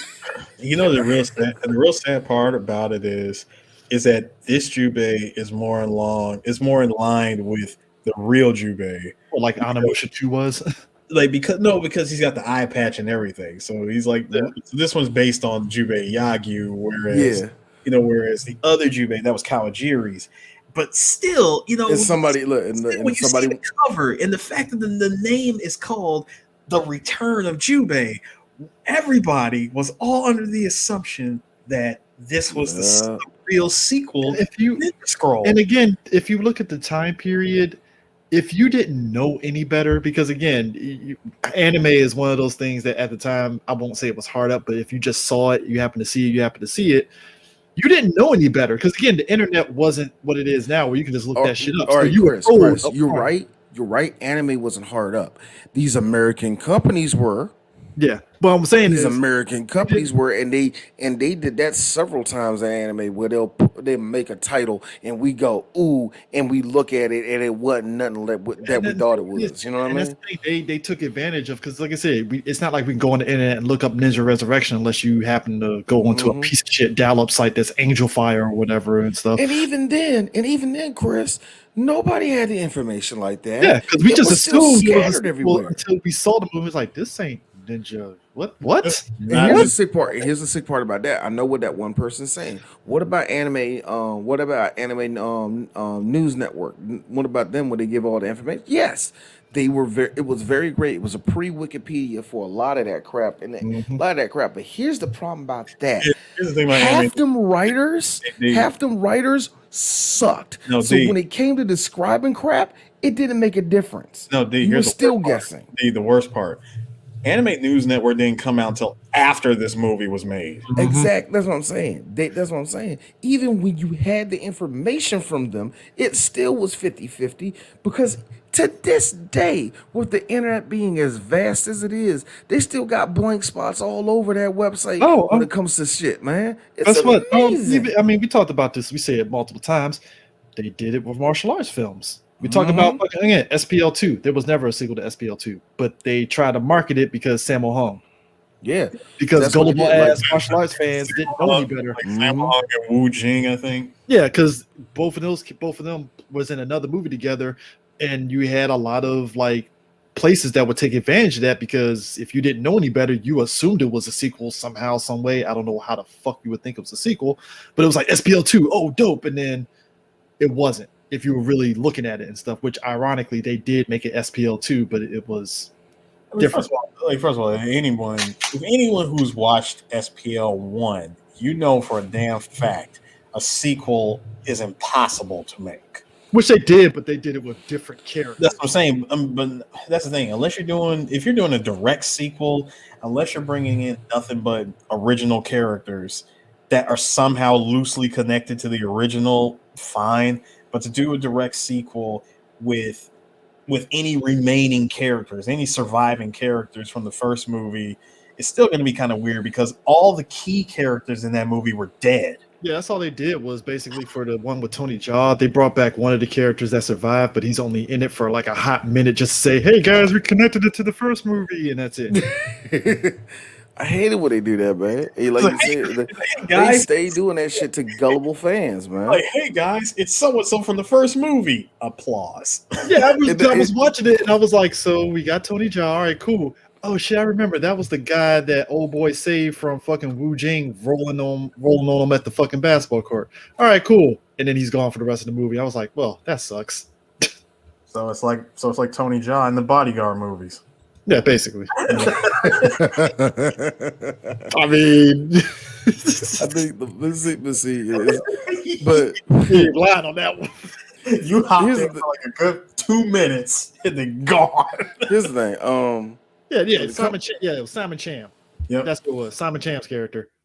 But here's the thing. Here's the one thing I got to say, man. When it comes to us talking about Ninja Scroll, this was really fun, man. Because like I said, this movie was very, very, very special to our upbringing when it came to anime, and I think and just the response that I got out of this from a few of our fans just showed that people love this movie. I just There's like the still a lot of story. it, and I really meant that. I really think outside of like when it comes to like the big dogs outside of Dragon Ball, I have seen no other anime that had this much influence on the American audience. You can probably say Sailor Moon and all that. No. When I'm talking about the essential shit that built the culture of anime in America, Ninja Scroll's a gigantic part of it. Influencing It's a- people to draw and all that stuff. Everything. like across like the board. like for people like me, like now for guys like me, weeaboos like me, I love samurai. I love samurai shit.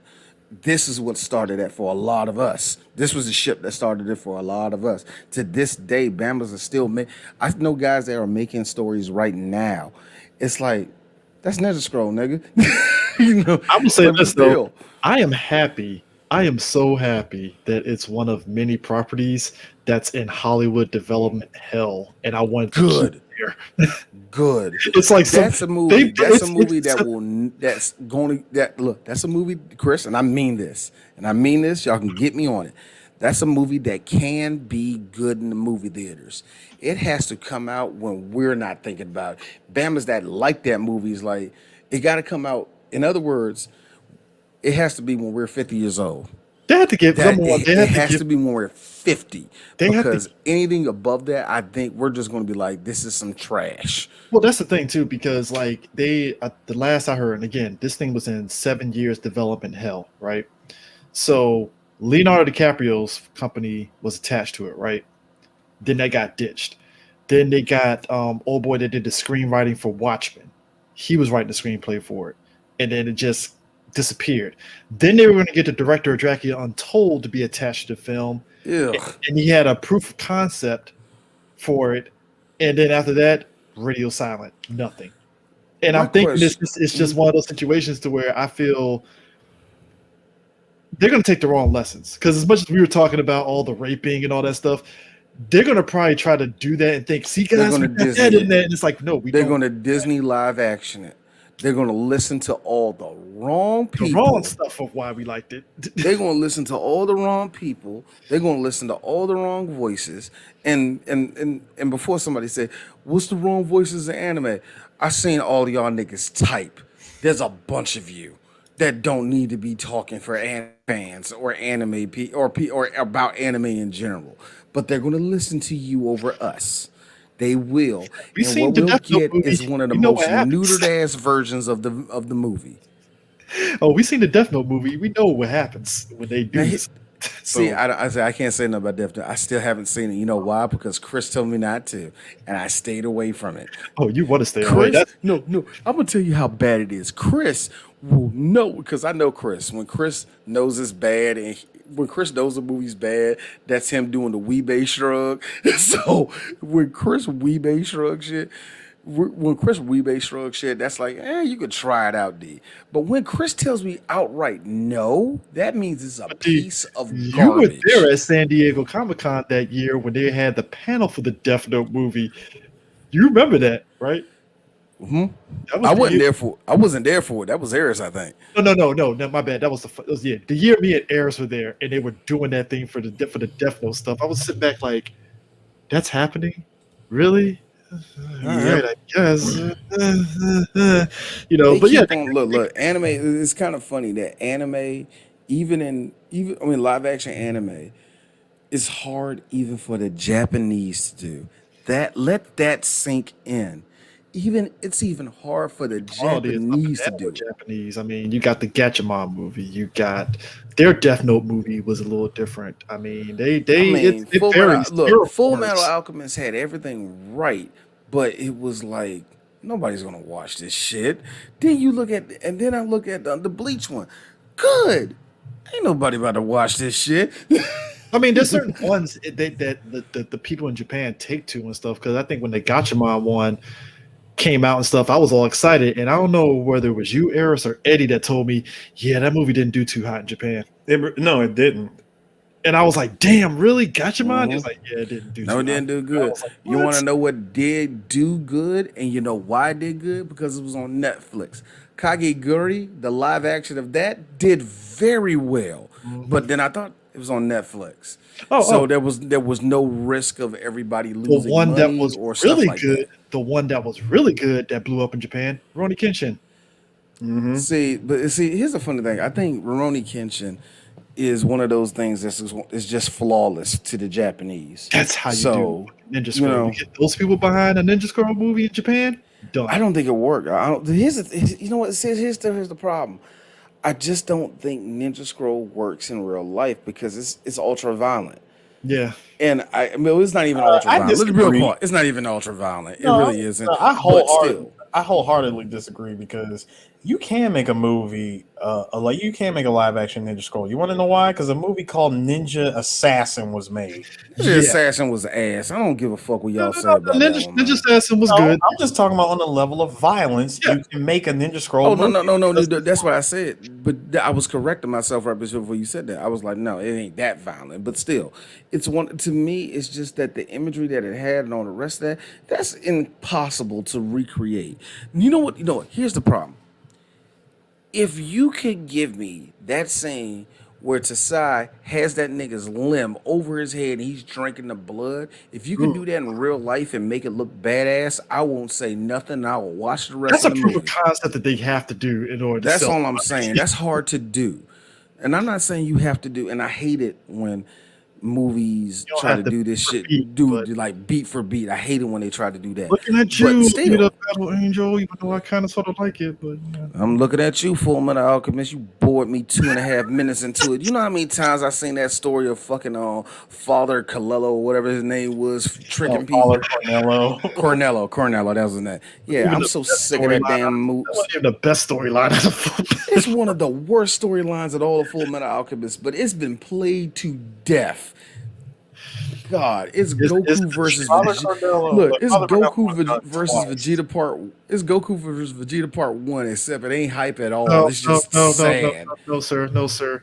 That's ocean era Goku versus Turles. No. That's Ocean era. What's coming to Earth? All of a sudden, Radix come down there, kills the farmer, but yet the farmer's still alive. Like, did you just flick a bullet at his head? Nah, I guess the bullet.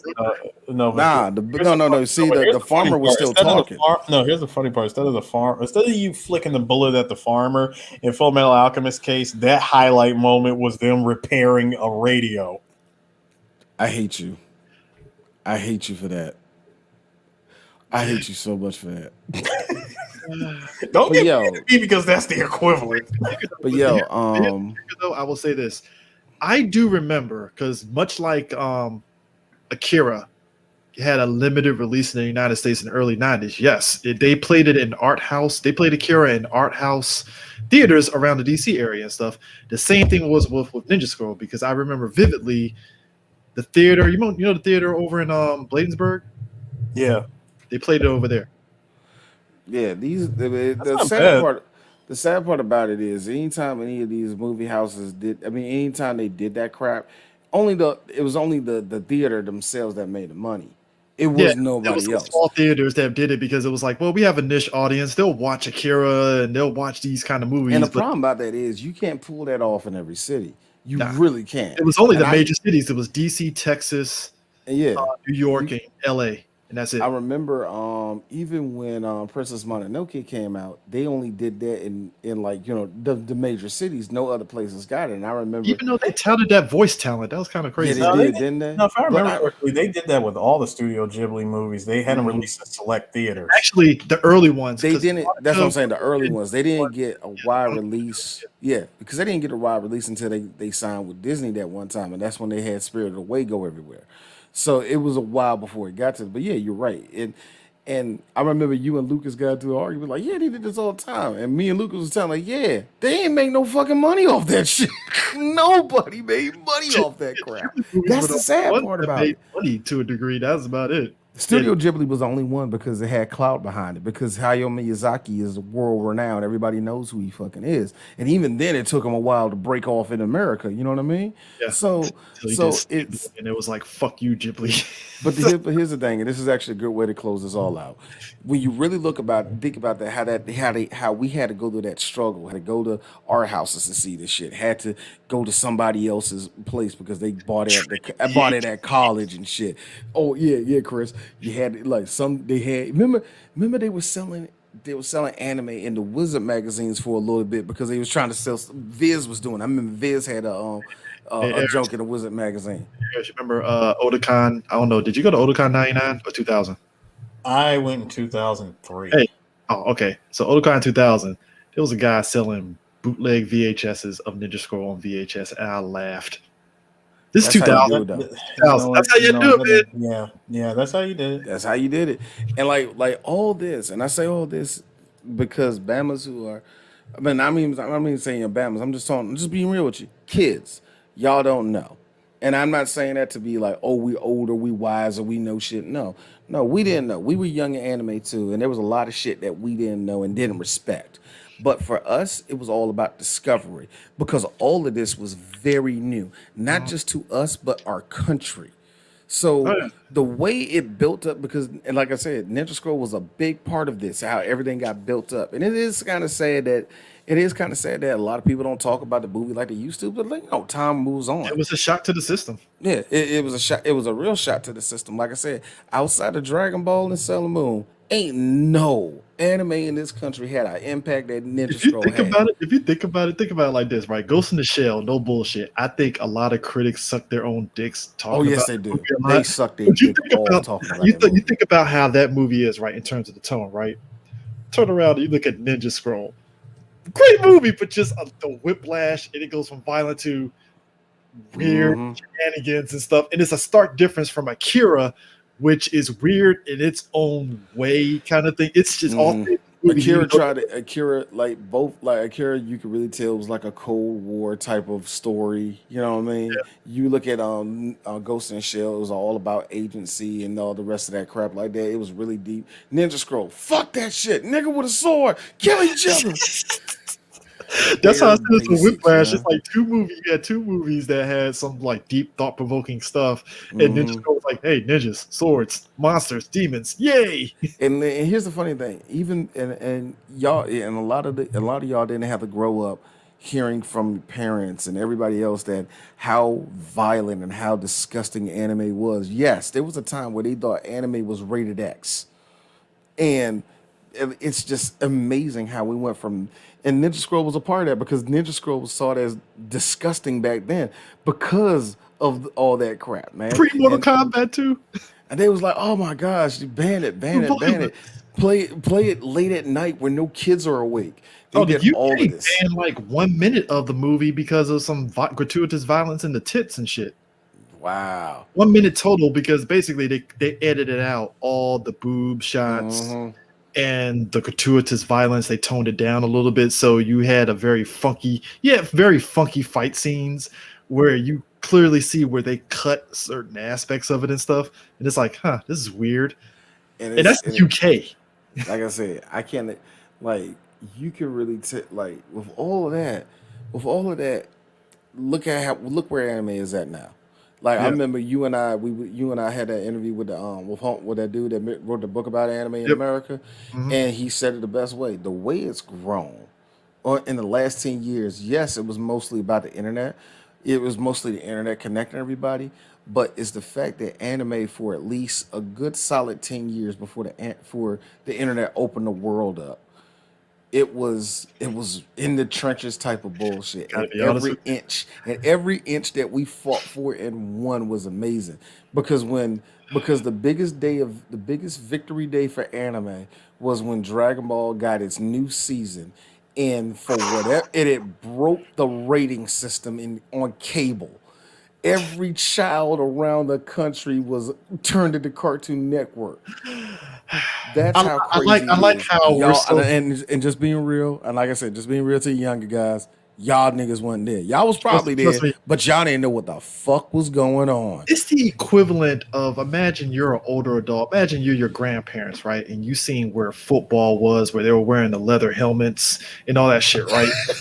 And then all of a sudden you see football evolve to where they're wearing full pads and helmets and stuff. And it's like, man, And these niggas are motherfuckers 10 better. times faster, they're Thank bigger. you.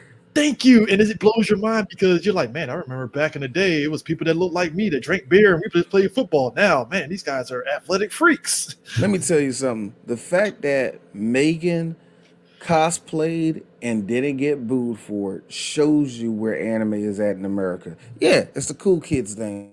But when Ninja Scroll first came out, I bet y'all niggas gay and be touching each other.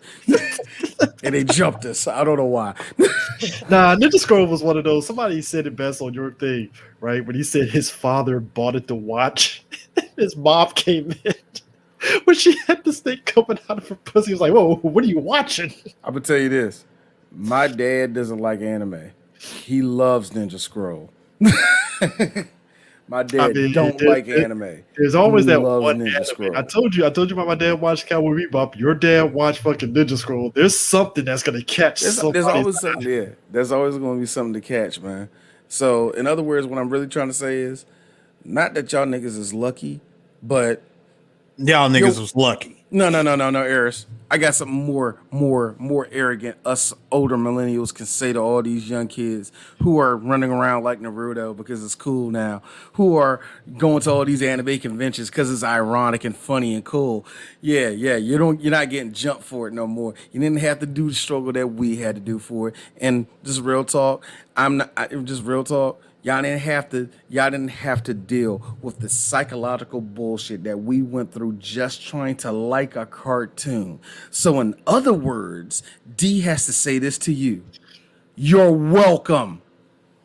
Side note, You are fucking welcome. I have to shout out to DJ Sue and his drawing skills. Sir, you had took health class the previous year before I had taken the following year, and the teacher, no bullshit, D, and you're gonna laugh at this. To show the effects of steroids, Eris over here drew Broly as the example of steroids, and I was the only one in the class that laughed at that shit because I was like, oh, "Shit, he drew Broly, son of a bitch." I want to say this though. I would like to say this. I would like to say this. Number one, that is an excellent story. Number two, and D learned this because in my school, I was the dude that wrote down all the power levels of everybody in Dragon Ball Z. So that being said, Eris, when you did that and Chris was the only one that noticed, I got some news for you. 5 more other niggas knew it. They just didn't want to say nothing. Exactly. Here on my Yup. ass giggling like a schoolgirl, like, oh my god, he did This it. nigga drew that nigga off of Dragon Ball. He was like, he really drew bro. I did draw Broly. It showed the effects of steroids. I was like, you know what? If you're a Dragon Ball fan, you are kind of like, yo, Broly, were you juicing up? What's going on here? Broly juiced I mean, up. that was Broly pure juiced juice. up. It was pure juice. That was pure juice. Now the Broly that we got right now, nah, that's what happens when you don't jerk off for years, man. You just get big and swole. Your dad tells you It's don't just touch you and your your dad. This is what happens when he said, you know what? I survived no fap November and don't destroy dick December. Fuck it, I'm going all year. I'm not touching it. And then But then again, hold on. And then Sheila enters the room, turns that corner, green thickness walks in. just random green thickness walks in. So hold on, here's Broly. The thing in the middle of my body is doing something. I don't know what the fuck's that about. I think it's scaring me. All of a sudden, his dad was like, "Yeah, son, come here. We got to Son, fight." that's too." an erection. No, knowing Paragus. Oh, son, that's an erection. Well, looks like I have to cut that off. He takes out a hacksaw. Time to blow off. Can't be having that. It's like time to blow off some steam. So we got two Saiyans out here that you got to. You got to fight, not fuck, fight. Come on, man. Blow off some steam, son. And after that, I'll get you the biggest apple ever. Because, Broly doesn't know shit. But Anyway, the next episode, Chris, I'm not really sure if we're going to be doing Dragon Ball or anything yet. I don't know. I'm not sure. if I find a link, the next one will most likely be Gundam, Thunderbolt, both movies. Well, /both shows because they split the movie into like 6 episodes. But if I find the link, that'll probably be the next one. But odds are it might be Dragon Ball. We'll see. Depends on how- I'm not going to promise y'all when we're going to do Castle Cagliostro because I'm still trying to find the manga entertainment dub of it just because I want to hear David Hayter as Lupin. But real talk, I'm about to give up and just listen to the Japanese version. I have it, and You motherfucker. Ladies and gentlemen, this is real. 3 Black Geeks, we out. You motherfucker. Nigga, how long you had this shit? nigga, it's